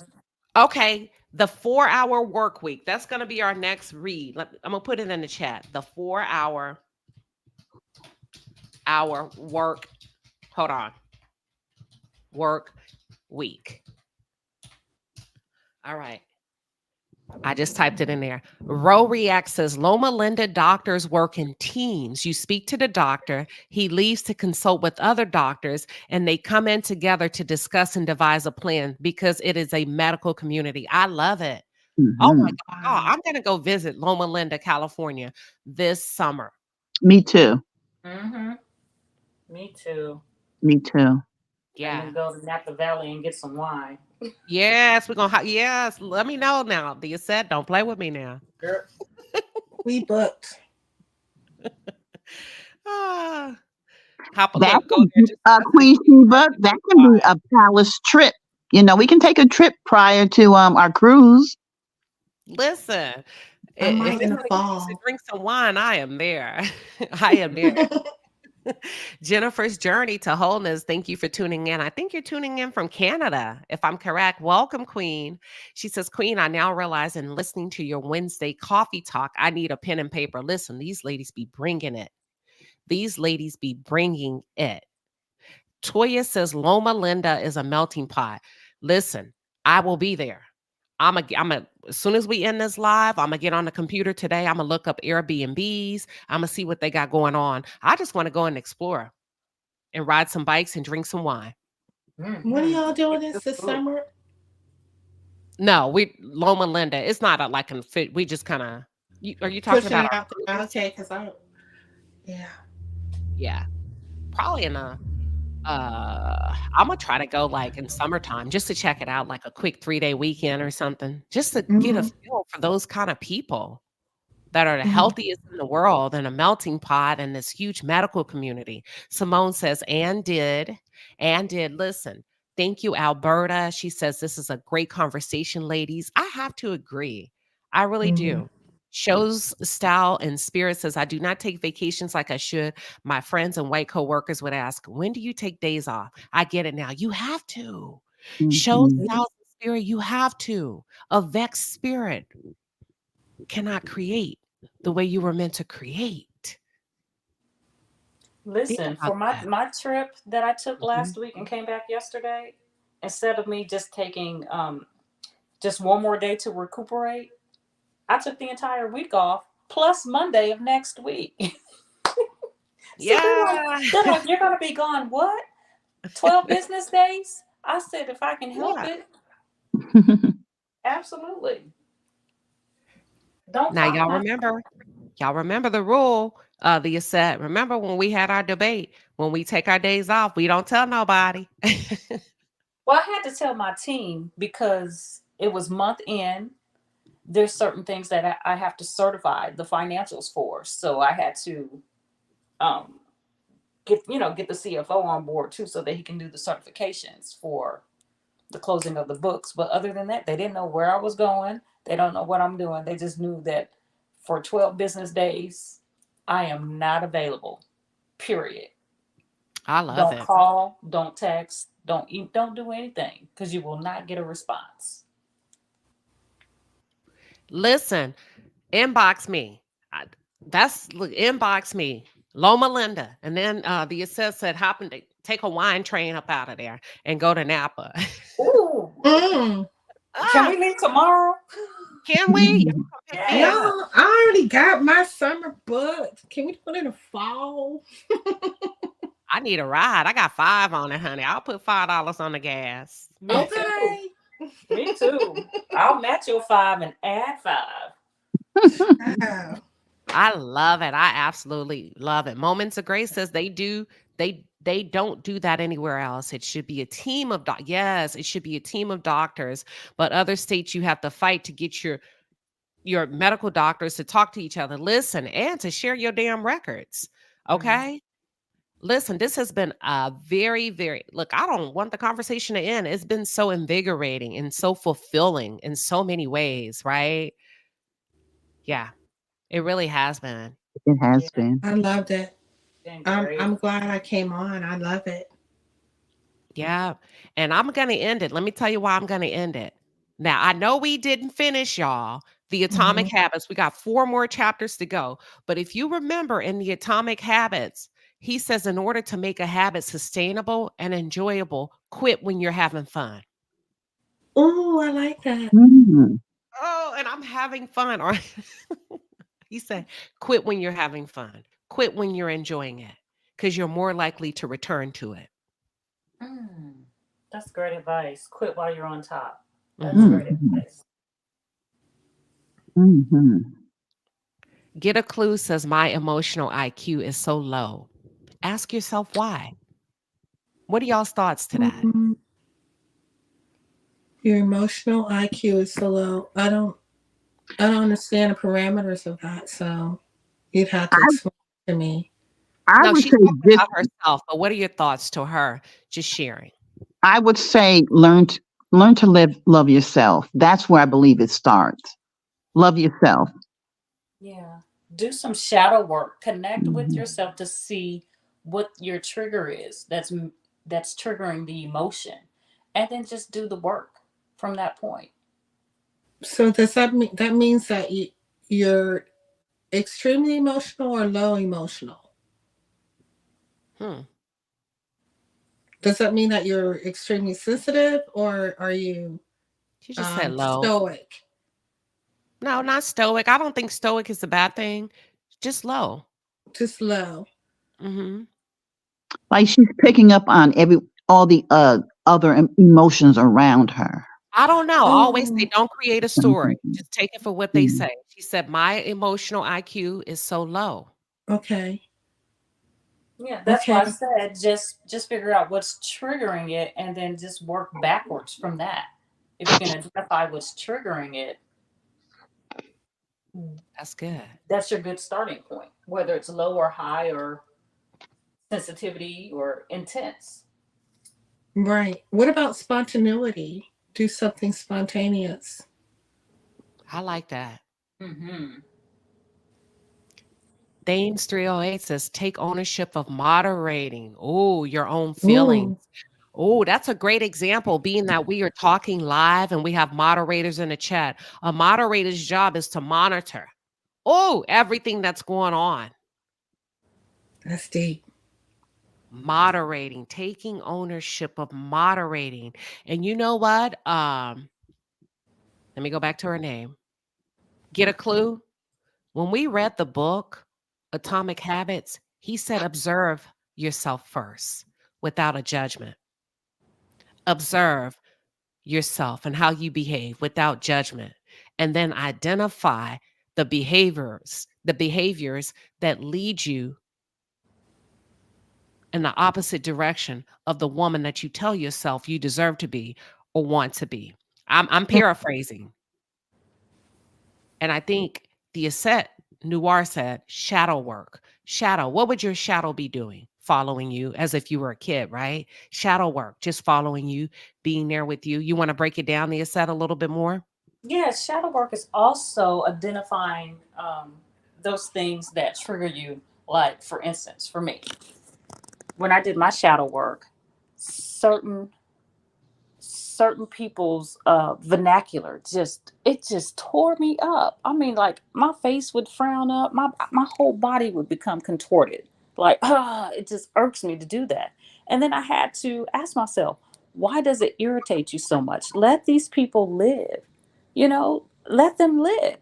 And when I did the shadow work, meaning I had to literally remove the ego and just identify the components that triggered that.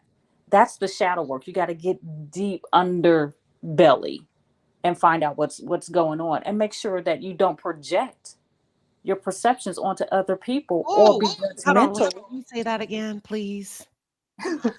If I can remember now. Don't project your Yeah. perception. Don't project your perceptions onto other people. Don't project yourself, your thoughts, your judgments onto other people. That's the real shadow work, because you're clearing out everything and you can stand there in the full sun as your full self. Mm. Mhm. I'm I writing love this that. I love down. that. I got to, can we just take that in? Don't project your perceptions, your thoughts, your feelings, what you think, what you thought onto other people. Hold it because it belongs to you, not them. Mm. KNRB. I'm going to take these questions and I think this is specific to the Asset Noir. KN says, is shadow work ever done? It's never complete. No, it's never complete. Because as you evolve and grow and elevate, you discover more and more things about yourself that, like Queen Shiva said earlier, you discover more weeds. So, it's just like when you have a yard, one area can be beautiful, but if you don't go behind those bushes to get those weeds out from the bushes, they're going to overtake that flower bed. So it's never complete. Mm, And you don't want it to be complete. You want to continue to evolve, grow, and glow. thank you. And Cinnamon, I'm going to give this one to you. If you could think of a thoughtful response, Just Maya says, we haven't been taught to be mindful of our emotional well being. We haven't been taught, let me say it again, to be mindful of our emotional well being. What would be your response to that? I believe that's absolutely correct. We have been taught to react. We have been taught to defend ourselves. And so that's something that, as a race, we specialize on that. We can get you together real quick. That's good, Cinnamon. She said, as a race, we can get you together real quick. Y'all, we don't want to do that no more. We don't want to do that no more. If that's your first reaction to people or to feelings or what you thought was this and that, you need to pause. And when you think about grace and living good, like she said, on every level, don't project. Because we've been taught to respond. What'd you say? React? React and respond. Yeah. Let me see.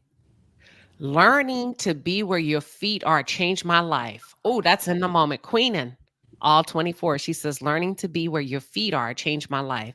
Be in the moment, not worrying about anything else at the time. Allowing yourself to appreciate yourself and those you allow in your space. Appreciation, gratitude outweighs fear and negativity. You cannot be negative and grateful in the same sentence, in the same space. One, whichever one is more dominant in your spirit and your thoughts and your ideology, is going to overtake the other one. How do you know? Based on the decisions and the behaviors that you choose, based on the feelings and the thoughts and the stories that you're telling yourself. What comes after that? Is it a pause? Is it gratitude? Is it acceptance? Or is it a reactive? I think that's what Cinnamon said. A reactive behavior that's not conducive to anybody involved. Thank you, Mhm. Queenie. Um, what is it? Um, Chocolate Soul says, thank you for this informative, restorative conversation. It's our pleasure. Go ahead, Vivian. so okay, so I'm hearing everything, and um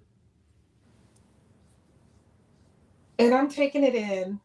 I love to absorb things, but I was wondering, I especially with my daughter, thank God, I had to remind her that there's a way to respond and a way to for lack of a better term, check somebody without being nasty about it, and being respectful and all that stuff.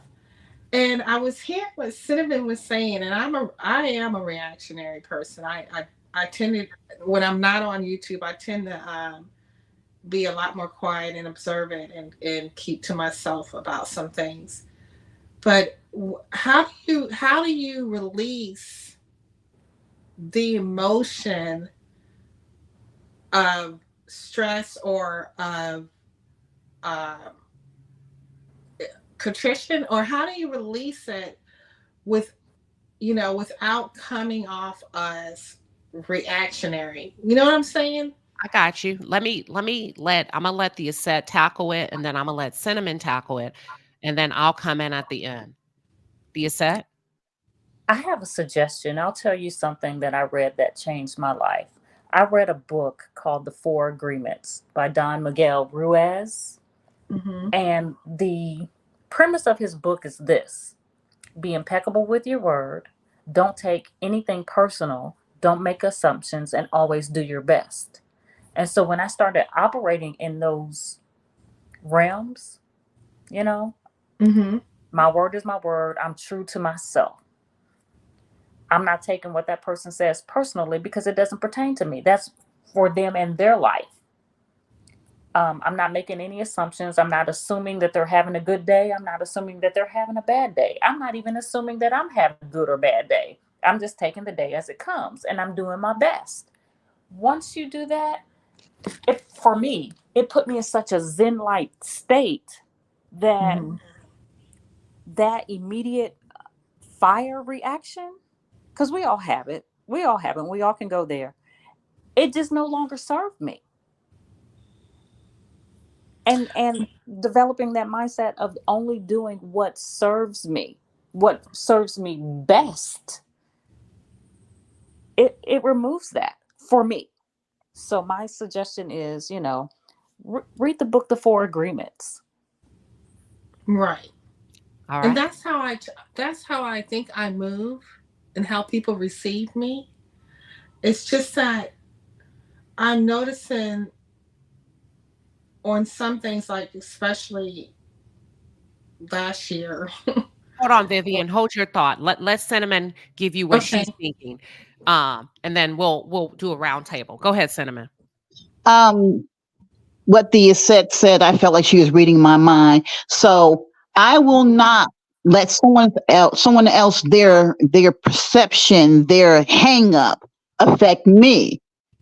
And that's what that happens when you react to what other people are doing.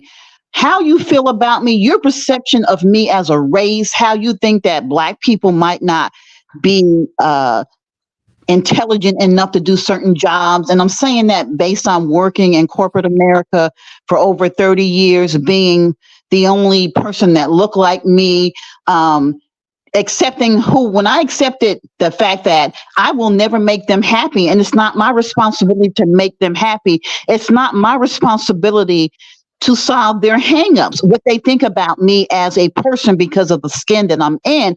I started to change things about myself. And the first thing I changed was my hair. I stopped relaxing my hair some almost 20 years ago, and I wore my hair natural. Now I have a very nice texture of hair. It has a lot of curl to it, and I love my hair. I have people come up to me all the time. Can I touch your hair? Oh, how do you wear it in so many different styles every day? I went from that to wearing braids, which was another reaction from corporate America. But I'm saying all that to say that it is their problem. I will no longer let anyone else's perception or hang up of what they feel about me affect me.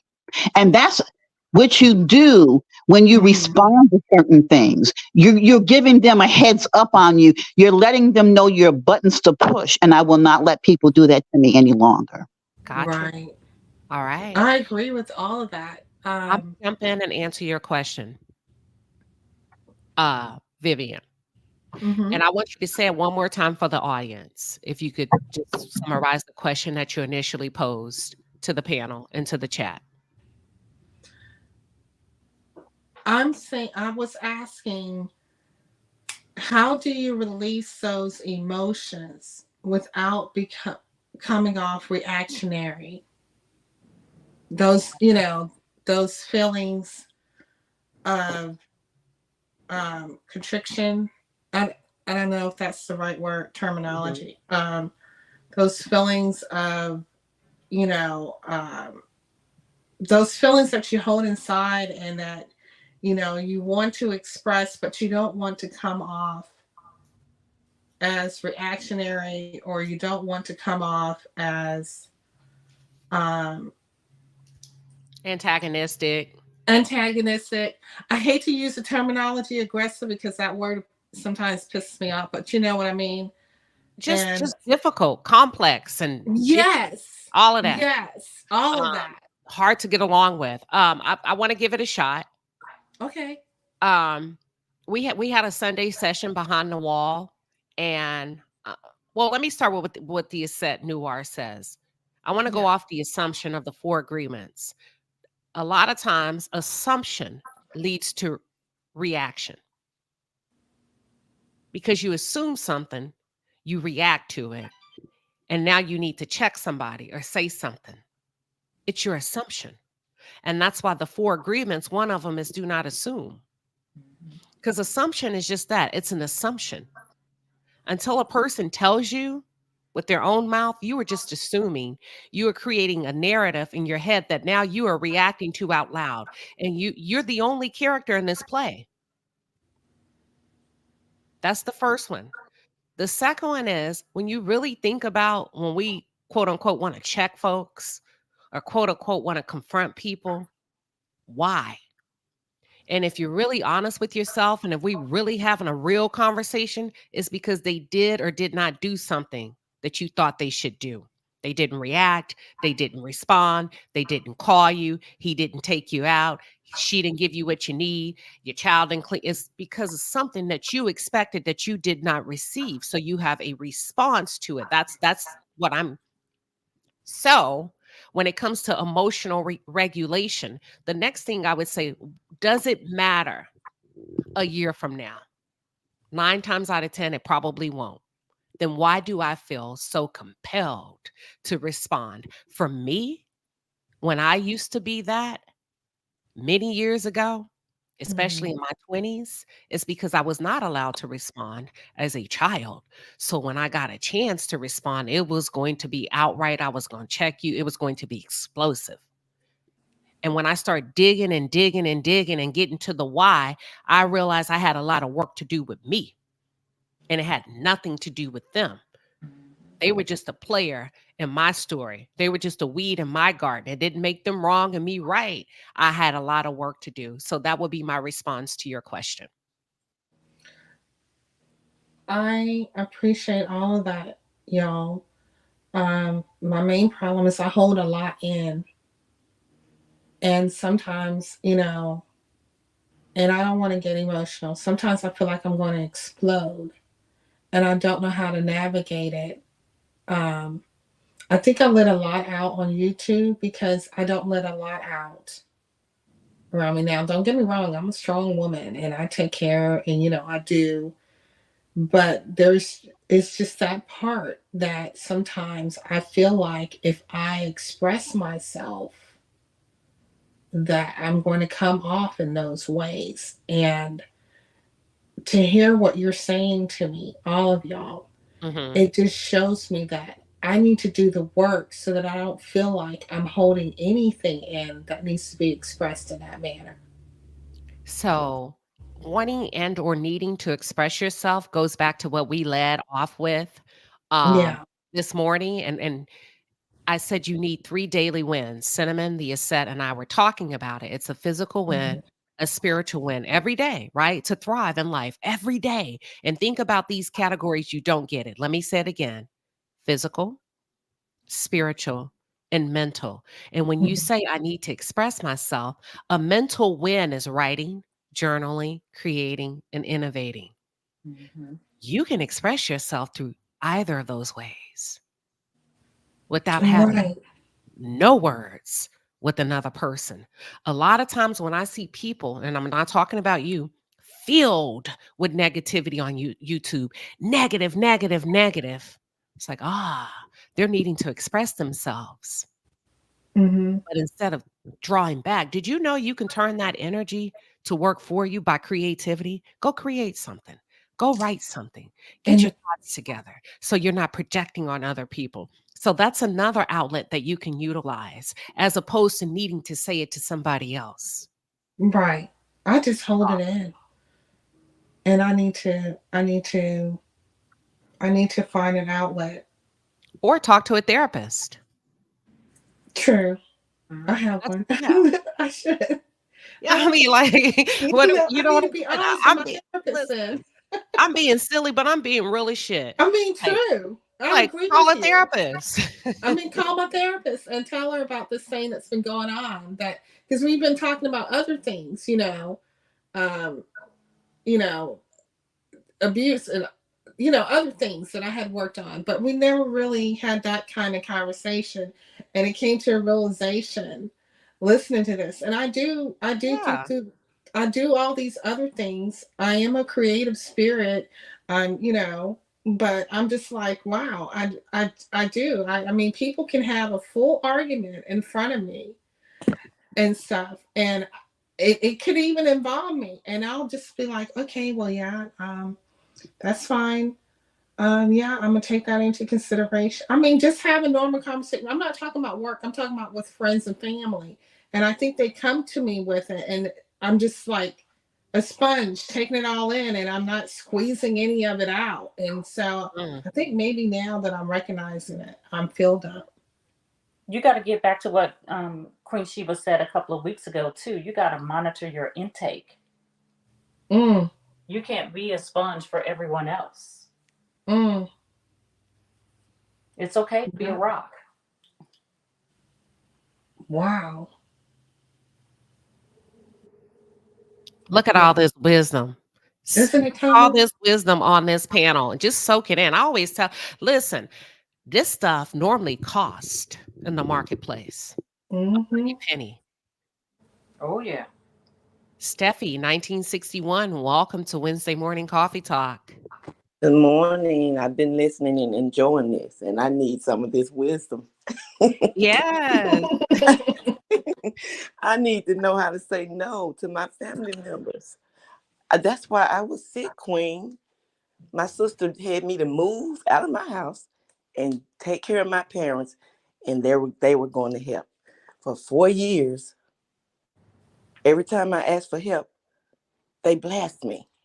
So it was me and my cousin. So now that I'm with my daughter, because I had to come here for treatments, they keep saying, how many more treatments you got? I'm like, I don't think I'm going back. But it's like, it's so hard for me to say, I'm moving here. I'm always pleasing. I'm a people pleaser. I need help. And I've been to therapists, and that's exactly what he says. My therapist always get on me about that. That's ego. You got to kill the ego. Why do you have to be that for everyone else and not that for yourself? I ask myself, I pray about it. I don't know. The fact that you have made yourself sick is showing you, your body is showing you, you must put yourself first. If you are not here, you won't help anyone if you're not here. You must put yourself first. You must love yourself enough to say, I am number one. You must. It's a must. I know. It's so hard. Like the young lady before.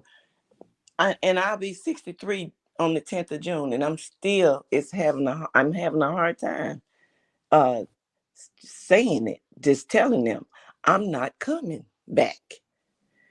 Because they want me to come back to get my mom. My dad passed in 21. And I was taking care of mom. So they want me to come back to get her. They're not too concerned about my illness. Just, when is your last treatment? When will you be back? I'm like, and the same thing with my clients. I'm telling them the same thing. I don't want to go back, and I just gotta, like you said, I have to kill the ego. Or kill the expectation. I think we keep skipping over that. The assumption, the expectation that I'm really looking for them to say this, because surely they can see this is what I need. The expectation that we place on other people unknowingly, and then we get disappointed when they don't show up in a way for us emotionally that we thought they should have. So now we in turn have made them a bad person. Oh my God, talking about me. Show up for yourself. You have to show up for yourself. Show up for yourself. You have to do it. Show up for yourself, sis. You have to. It's mandatory. You are sick. And the only way that you will get well and not get sick again is to show up for yourself. You have to. And that was the only way I got away, because my daughter said, you're not staying there. You're coming here. And I'm like, no, I got to stay here to help. She said, no. So she called them up and said, look, I know you all love your mom, but I'm not gonna sacrifice my mama for your mama. I said, girl, that's your grandmama. Yeah, but still getting to the solution, right? Because here's another thing that we do. We get stuck in our emotions and the problems. And a lot of times I like to say, are you really looking for a solution, or are you looking to just be stuck?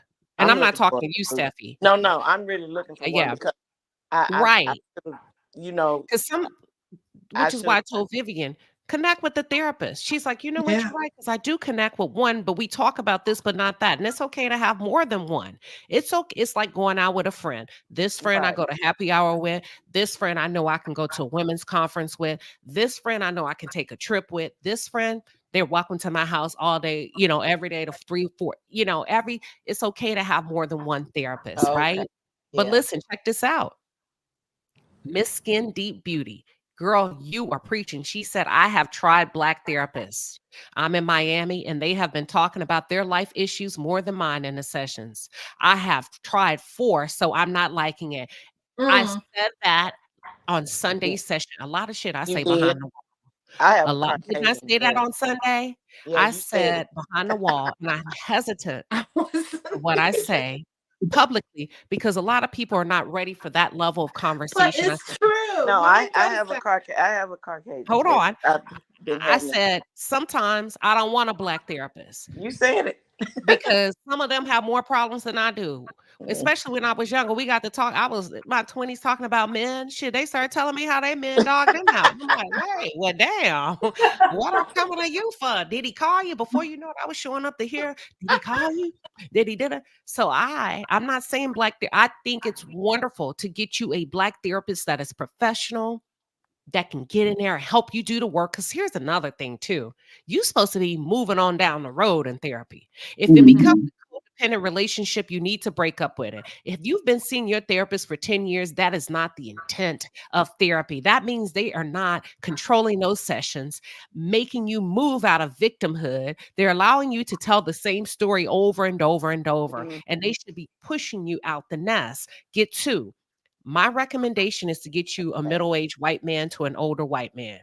He ain't gonna let you stay there too long Well, I got a because middle typically, age. I need an from older a one. hierarchy perspective, white men are at the top of the eating chain. Yeah. So they gonna tell you what it's supposed to be like based on And their view from the and they top. did right off with the first time I went.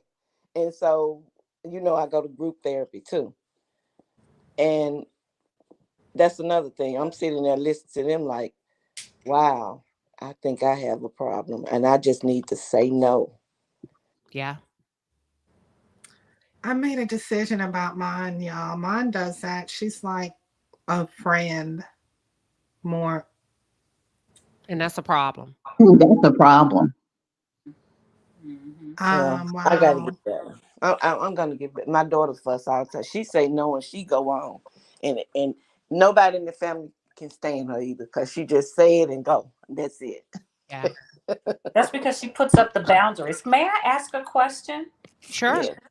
So if you tell someone no and they keep badgering you about your no, doesn't that become a demand? So why not voice that? I They have the don't. option to say no and the right to say no. Okay, but they don't Otherwise, it badger. is a demand. They don't badger me. That's in my spirit. Even Queen, listen to you. That's why I listened to you all first. And I said, I need to come up. I need some of Mhm. this wisdom. My son, he's my smartest kid. My daughter came to me when they were like, he's 3 or 4 years younger than her. But she was like 14. And she said, Mom, she said, that my son said, I know how to get what we want from Mom. And I said, how? Just keep asking, even when she says no, and she's going to say yes eventually. Hmm. So she told me in private, he don't know.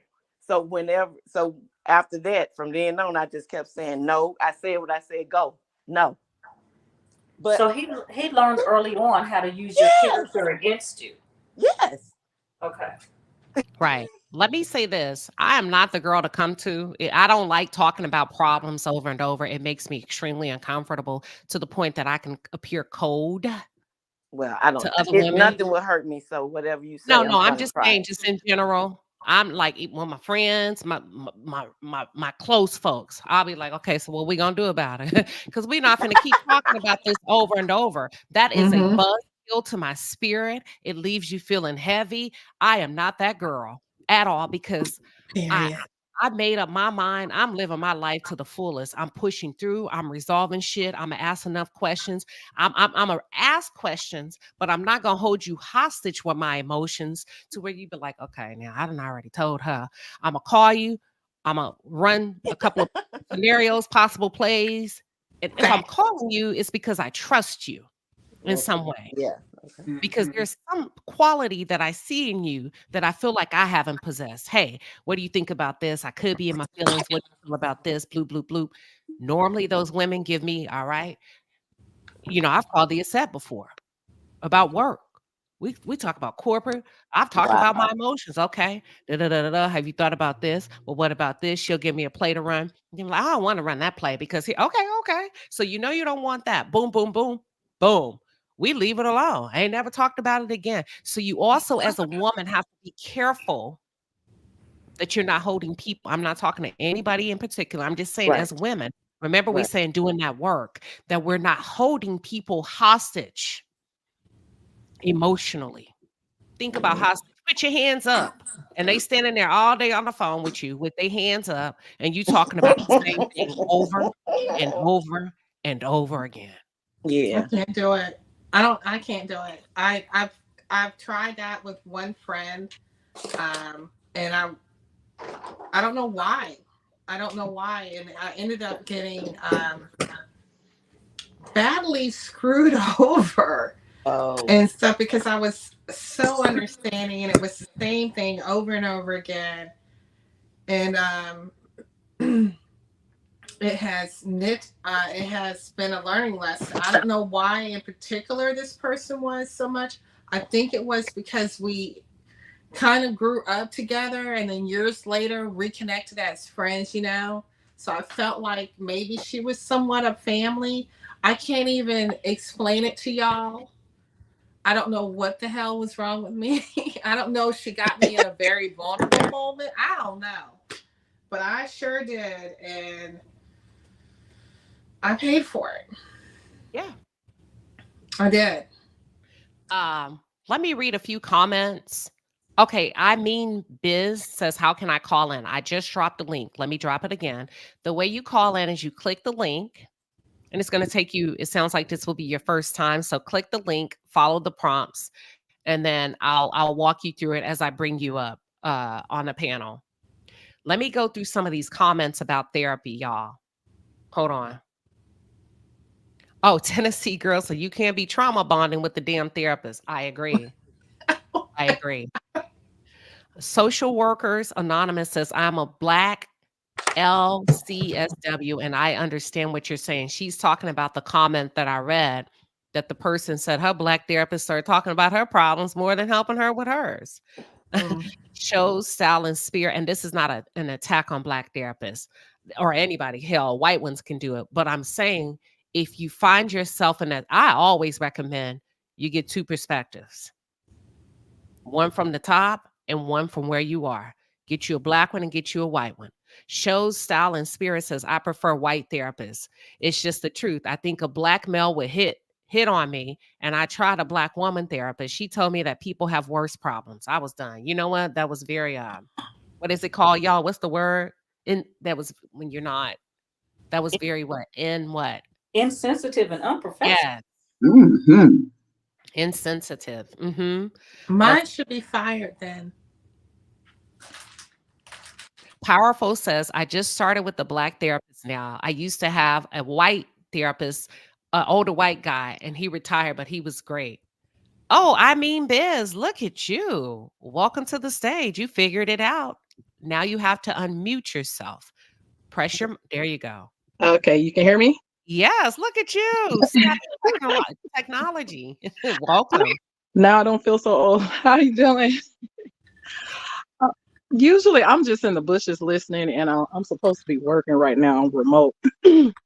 But I've been hearing you ladies, and I do not so much as practicing as I used to because life has been lifing. But I believe in energy. And if you have some, and I'm speaking specifically to everybody, but the the young lady that says she can't say no. I was one of those people. I was extremely shy when I was younger. I couldn't talk to people. I hated to be around crowds, blah, blah, blah. I'm still shy. I'm still quiet, but obviously I don't have a problem talking now. But when you have unresolved emotions and you don't deal with that, it first starts in your auric field. And we have 7 layers. And it goes to that first one, and you don't resolve it, and it pokes a hole in the second one till it gets to your body. So if some of you guys can think about, if you have kidney issues, kidneys hold fear, emotional fear.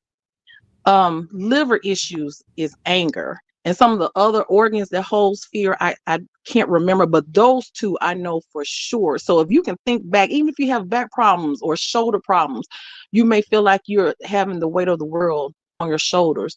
That means, because the body is intelligent. There's a book called The Body Keeps Score. I think that's the name of it. You have to, like the other lady said, do the shadow work and work on yourself to release those emotions. Because if you don't, my grandmother used to say, what was the word? Stress can kill you. And me being young, and you can tell by my southern accent, I'm from the South. I'm like, stress can't kill you. What is she talking about?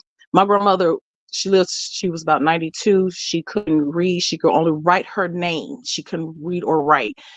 And the only thing she taught was for us to go to college to get a good job, because of course she grew up picking cotton, that type of thing, but she owned her own house. She was a hustler. And I'm telling you, those people back then had wisdom. I don't know how they had it. They were just tied to the universe some way that they had that wisdom. She says stress can kill you. Stress will kill you if you don't get that under control. And a lot of times, I don't know if someone is dealing with cancer, they say that cancer comes from dealing with not facing your truth.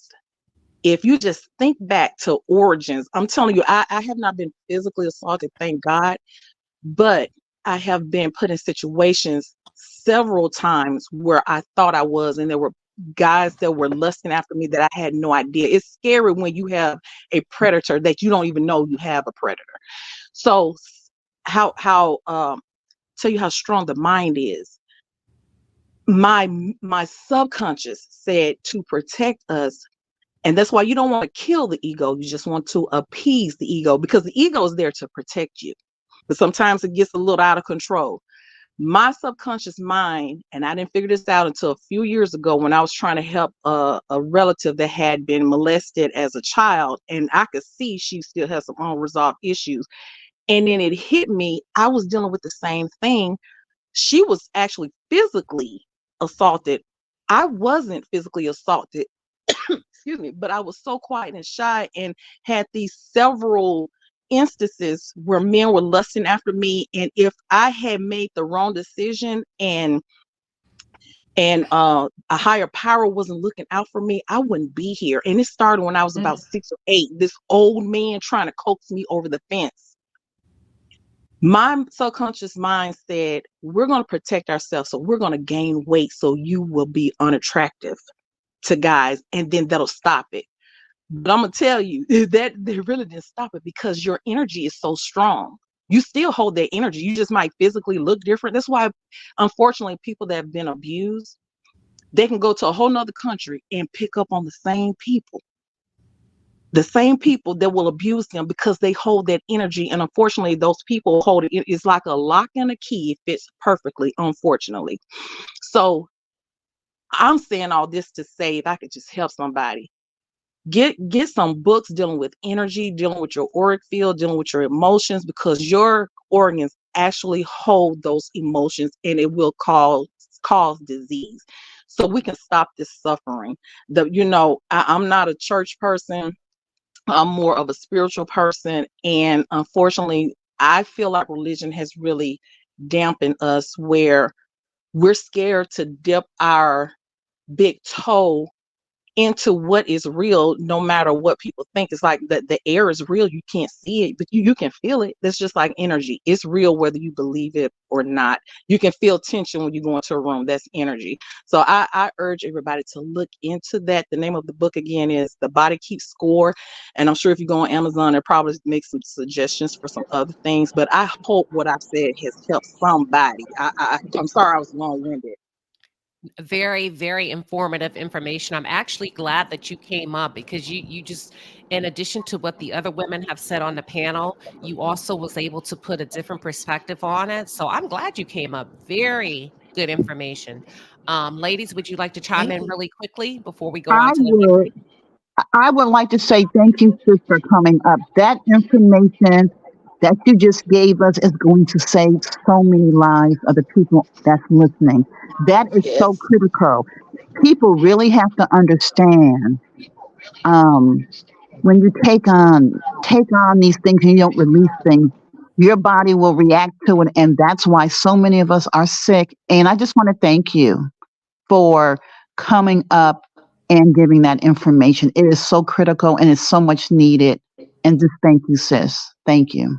And what you said about religion, absolutely. I have changed so much in the last 10 years, asking the Holy Spirit to really direct me and not following religion. So, but that's another topic. But just thank you. Thank you so much. Mm. I also would like to respond. The energy fields that the young lady spoke of actually correlates with your chakras, and that's your whole body core, starting from your root, going all the way up to past your third eye. Those colors associate with specific organs in your body. And Queen Sheba, I don't know if you remember, a few weeks ago, you asked me what was the number one type of trauma that people seek treatment for when they come to the Mm-hmm. wellness center, or where they hold the trauma. And I said Their it was stress.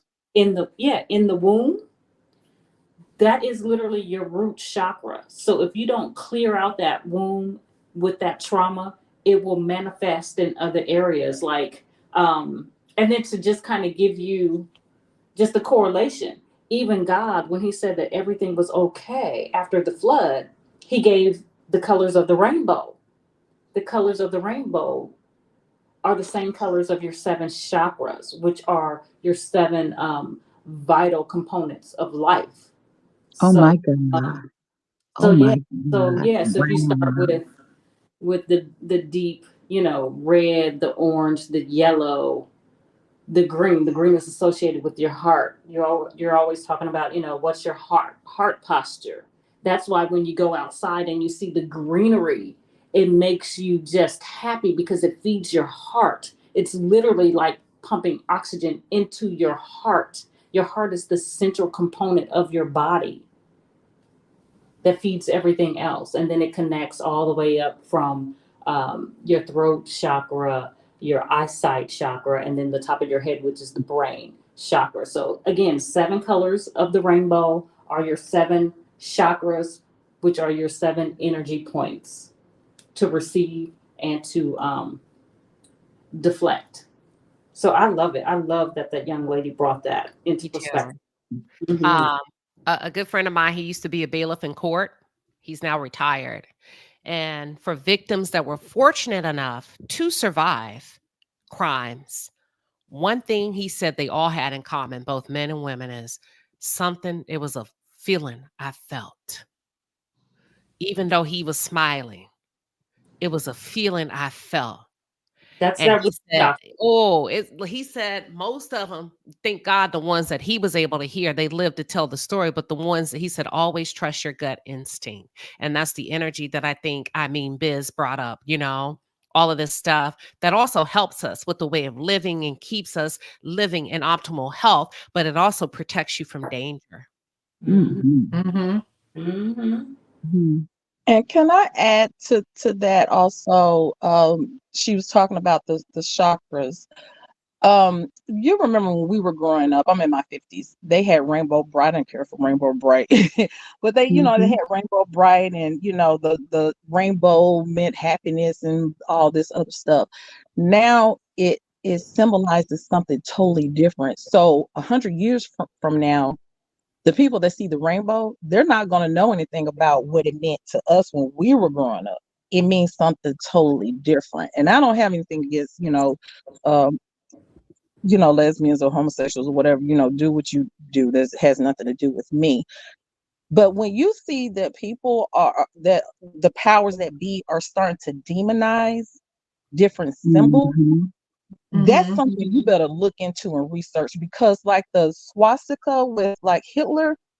Oh, well, hold on. Pause. Okay. Buzzwords. We got to be Oh, real. I'm sorry. I They apologize. will take. They'll. No, it's not you. It's okay. But you got Okay. to be very careful because they'll ban channels. So we'll come back Okay. to that behind the wall. I mean, Biz. Okay. The way the computer work, the different buzzwords can get me taken down. Okay. It's not no, and it's nothing you did, but it's just No, yeah. I apologize. If you No, if you just take that part out, I apologize.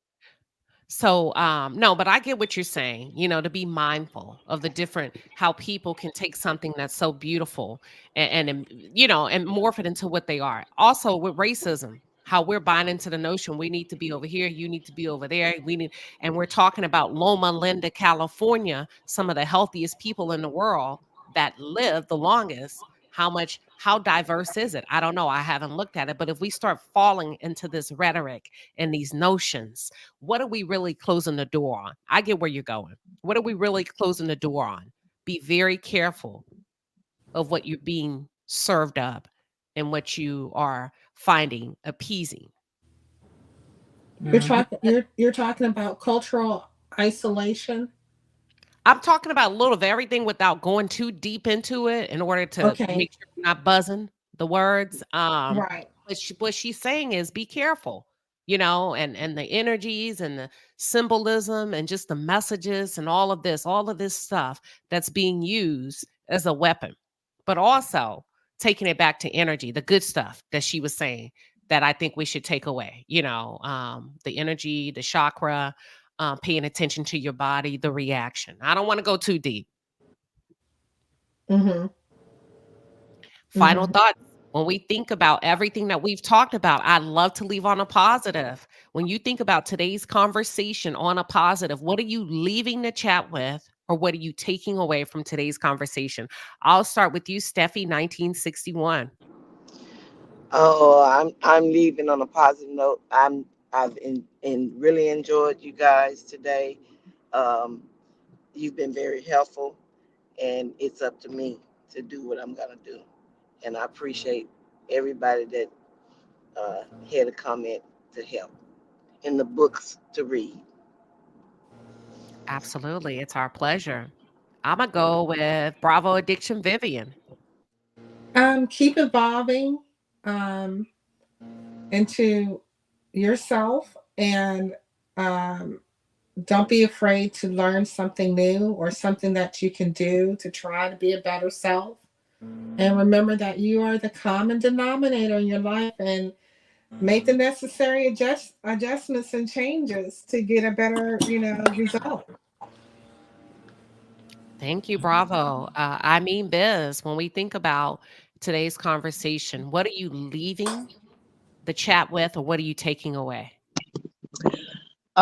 Usually I miss your lives, so this is a conversation that I needed to hear. I was supposed to hear, so I thank you for it, because it's just a reminder for me, because I you can talk the talk, you can have the information, but if you're not living it, if you're not practicing it, it's not helping. So I'm dealing with something right now where I actually have to have some hip surgery, which is indicative to me of being afraid to walk forward.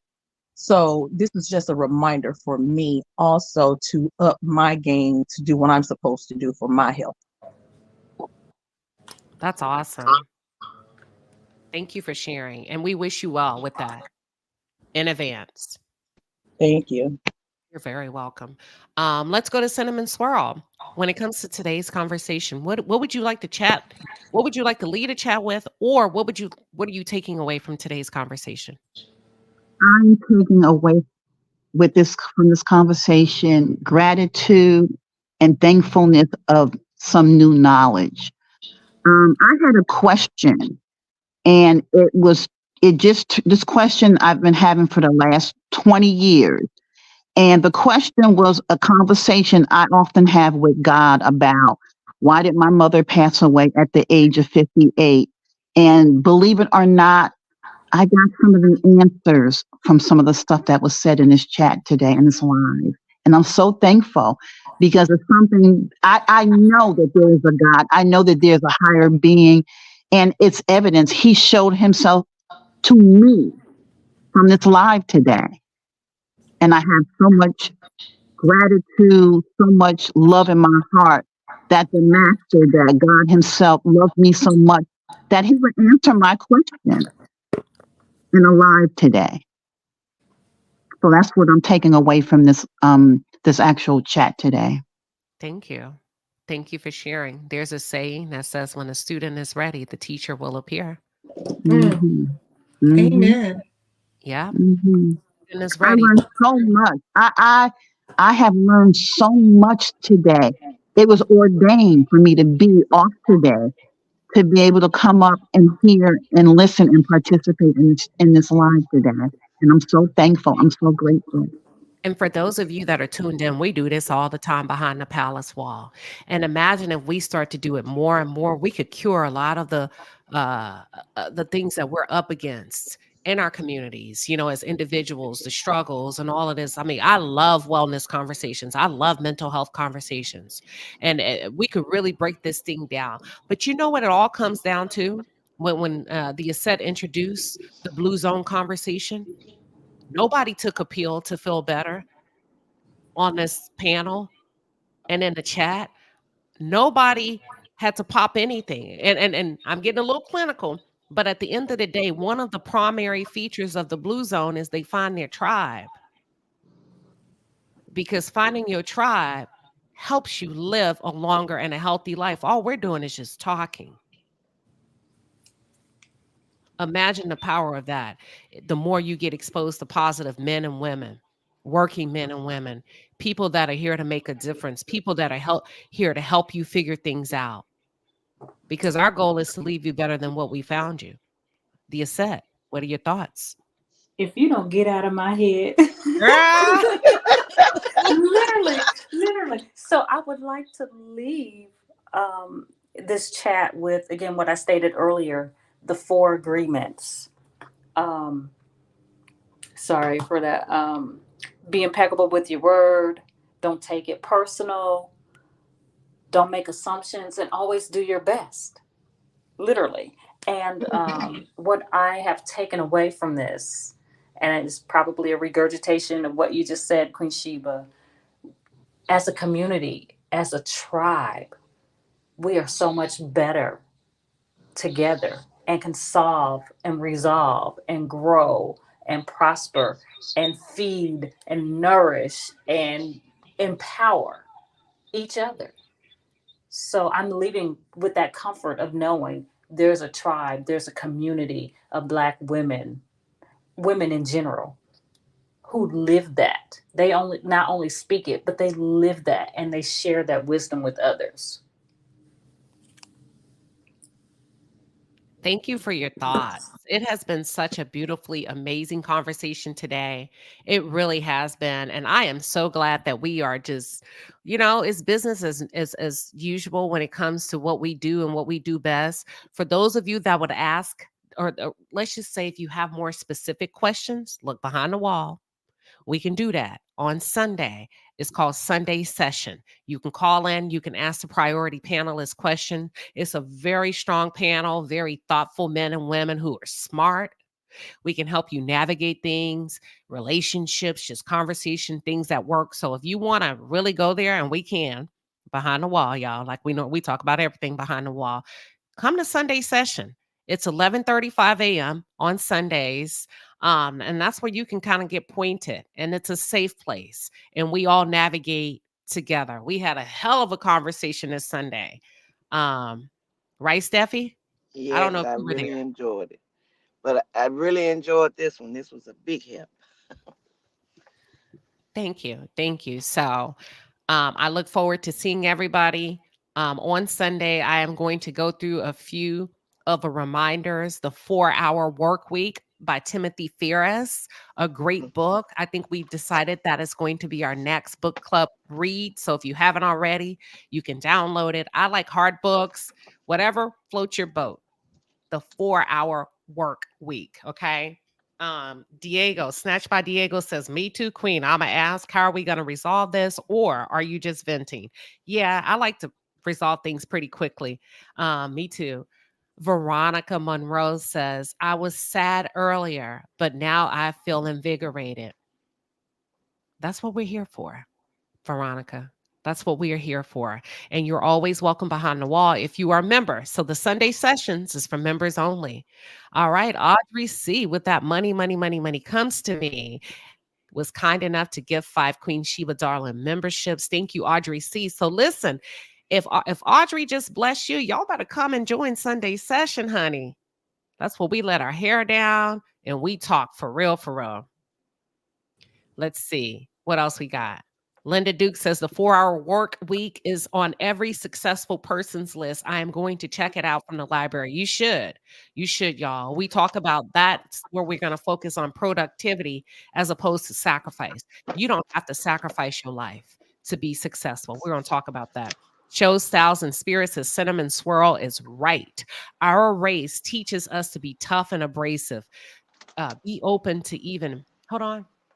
Our race teaches us to be tough and abrasive and to be open to even getting physical. That's an added stress to an already stressful life. Listen, you preaching.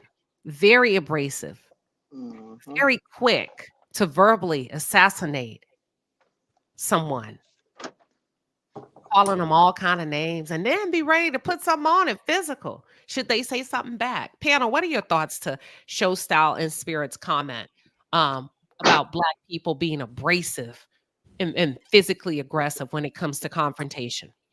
Facts. 100% the truth. Yeah. Yeah. My mama taught me how to fight. Taught me and my sisters how to fight. My mama Sure taught me did. how to fight, and I can fight.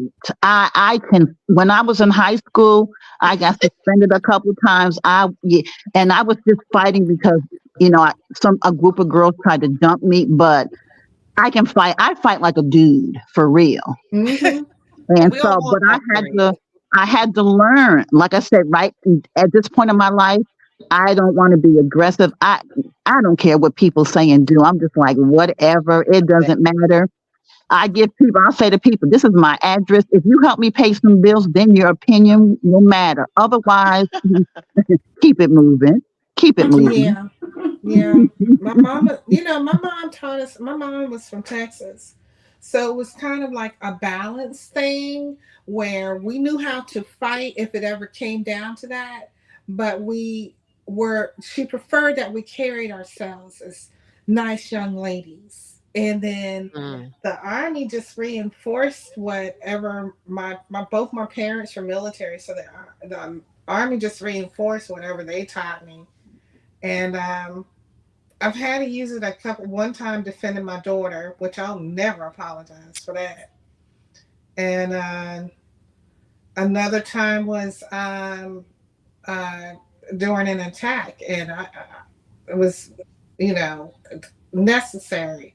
But I always feel like if you're gonna come with it, it's there. I don't think it's like hidden like deep away in some dark place.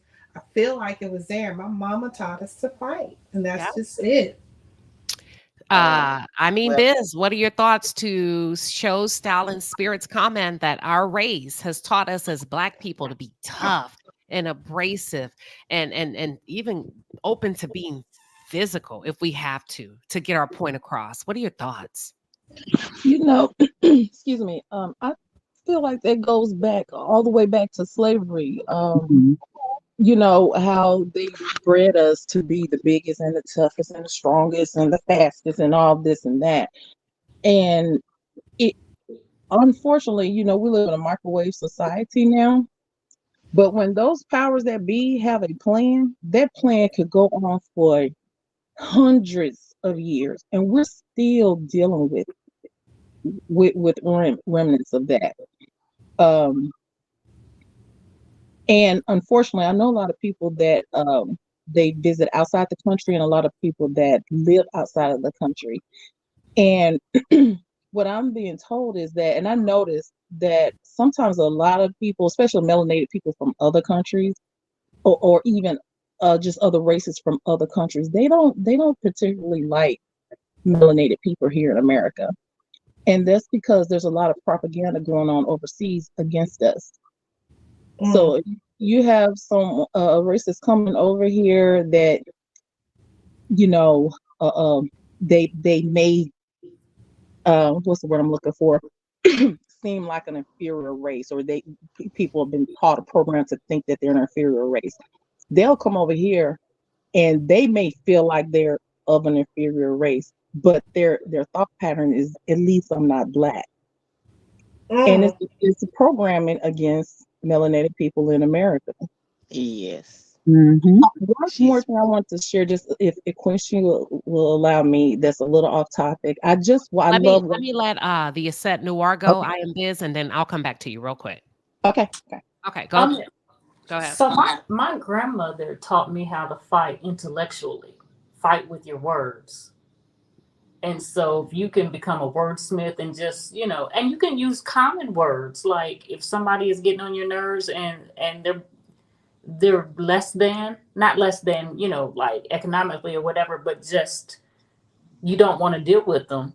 My grandmother would call people common and simple all day long, which would be the equivalent of cussing somebody out.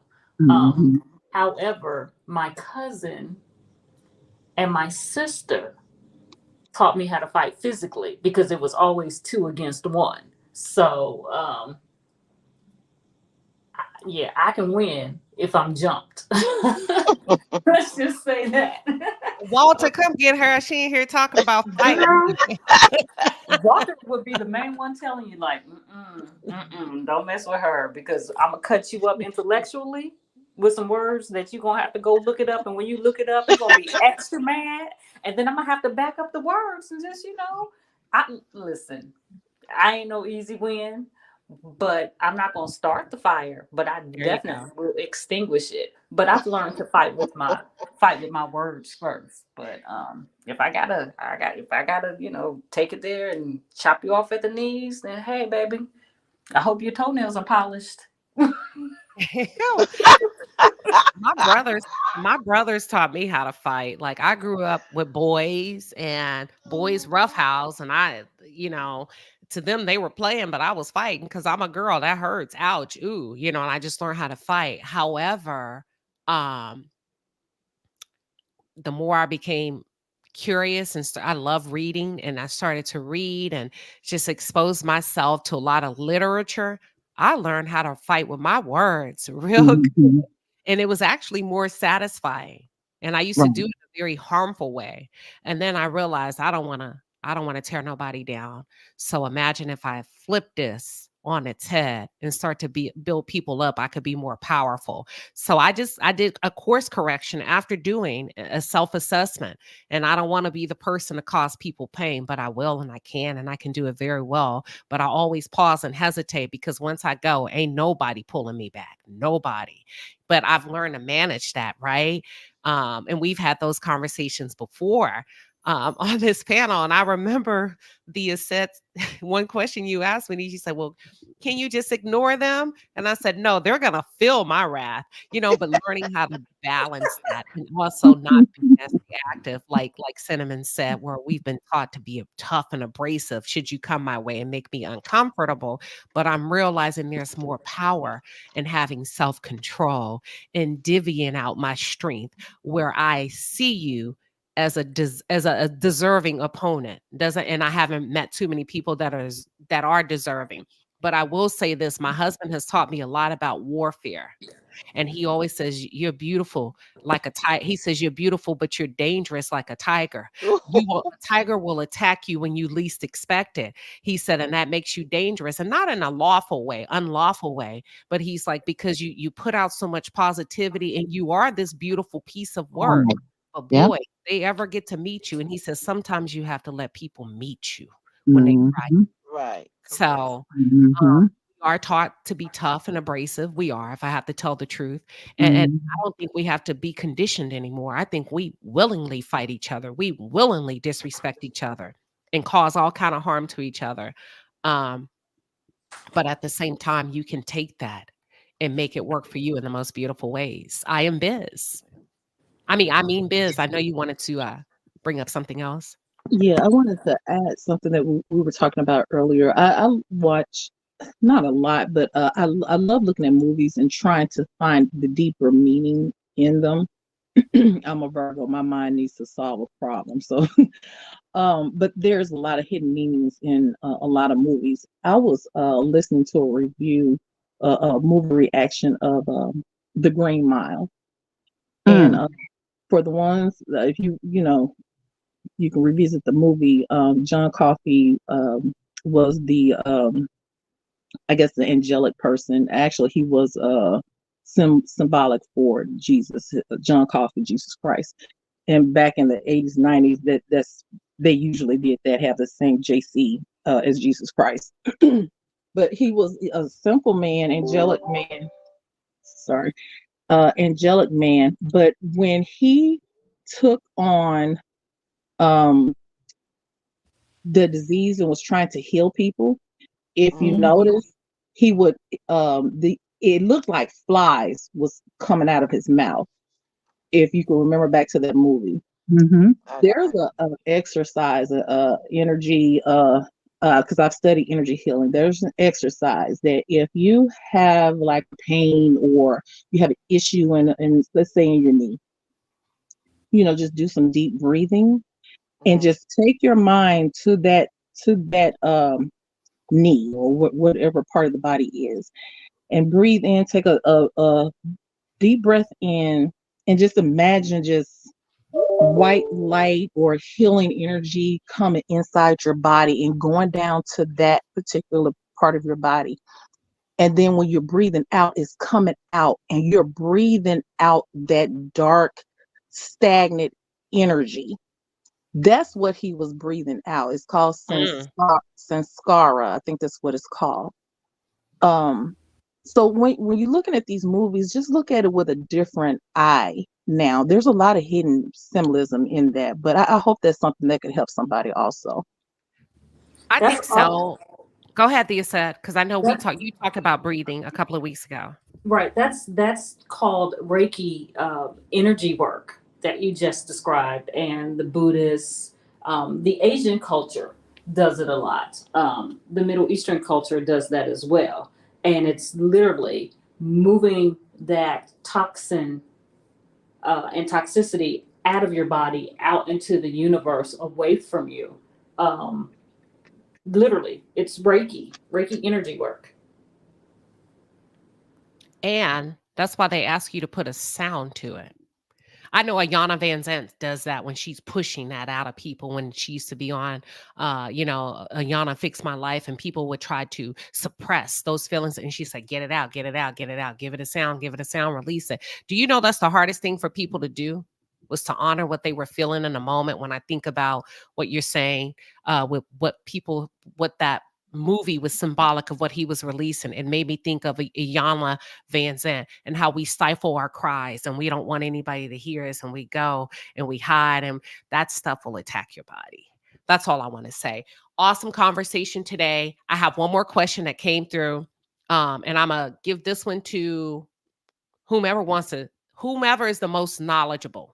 Okay, I don't know. But this question came through. It says, is there any correlation between gardening and sakura? I hope I'm saying it right. Gardening gives me relaxation and peace. I'll take on that question. Okay. Tell me what sakura is. I don't even know what that is. Um, my belief in security is getting to your root self and grounding yourself and getting in contact with and connecting with all of the energies of your body. Um, and so when you go out and garden, which is what I said before, it's connected to your heart chakra, the color green. When you feel anxiety, feel out of place, feel out of sorts, just confused, whatever. When you walk outside and literally take your shoes off and walk in the grass, you're connecting to the frequency of the earth, the center of the earth. The earth is the core of the earth is solid energy and it emanates up. That's why trees grow upward, flowers grow upward, everything grows upward because it's coming from within. And so when you're out there gardening, it first of all, the plants, trees, shrubs, they all release oxygen to you. And so on a mitochondrial level, you're infusing your body with more oxygen that you would not get inside your home because you don't have those components. So when you're outside and you're gardening, you're literally feeding your body with the energy and the frequencies that you need. And that's the correlation. That's why it's really good for you. All right. Well, thank you. I see a lot of comments are coming through regarding that specific question. Some Danny's saying grounding. Fit Diva 1979 says, "Oh, so gardening is a form of grounding, I guess." Danny also says we suppress our emotions a lot as a people. Yeah, you do. That's like even like, but what you do is you teach kids how to express themselves without taking on a position that it's disrespectful. See, when they can't talk, they can't ask questions, you talk to, like, we have to teach them how to ask questions in the most respectful way so that they are not suppressed. And then you expect them to, ooh, child, they talk about it in a book called Outwitting the Devil. We got a lot of books lined up that we need to review and read. Show Style and Spirit says, "Oh my God, I was typing about Iyanla as you mentioned her, Queen Sheba." Yeah.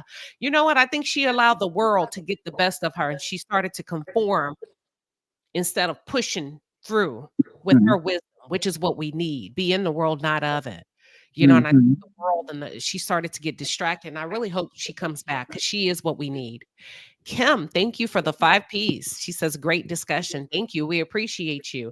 And with that being said, y'all, we are wrapping up. Thank you all for tuning in. Happy Wednesday, everybody. It is raining here. I love the rain, and I am going to enjoy every bit of it. We will see you on what's today? Wednesday? We see you Saturday morning on I Said What I Said. We will also see you Sunday morning behind the wall with the Sunday sessions. That's where you can call in to ask whatever question you need to call, and the priority panelist is going to tackle it for you. Thank you, Queen Sheila. Have a wonderful week, y'all. Thank you. Thank so you. much. Thank you. I have some homework to do, so I got to catch up with all of that stuff that you just said. So, but thank you. I appreciate you. You are so welcome. Outwitting the Devil. Two Latrice put it in the chat. The Secrets to Freedom and Success. Oh my God, it's an amazing book. We will be reading it. Listen, that will change your life. That one's going to force you to change your life once you've been exposed to that wisdom and knowledge. Let's see. People are asking, how do I join your membership? Do it from a computer and click a members only something, and then it'll prompt you to join. I know some of you have been sharing that you're having a hard time doing it from a cell phone, unless anybody else would like to give them a little bit of direction on how to do it from a cell phone. Computer. Computer? Yes. I had a hard time with it. Yeah. All right. Queen Common Sense, I see you. Thank you, everybody. We hope we left you better than how we found you. God bless you all. Have a wonderful day.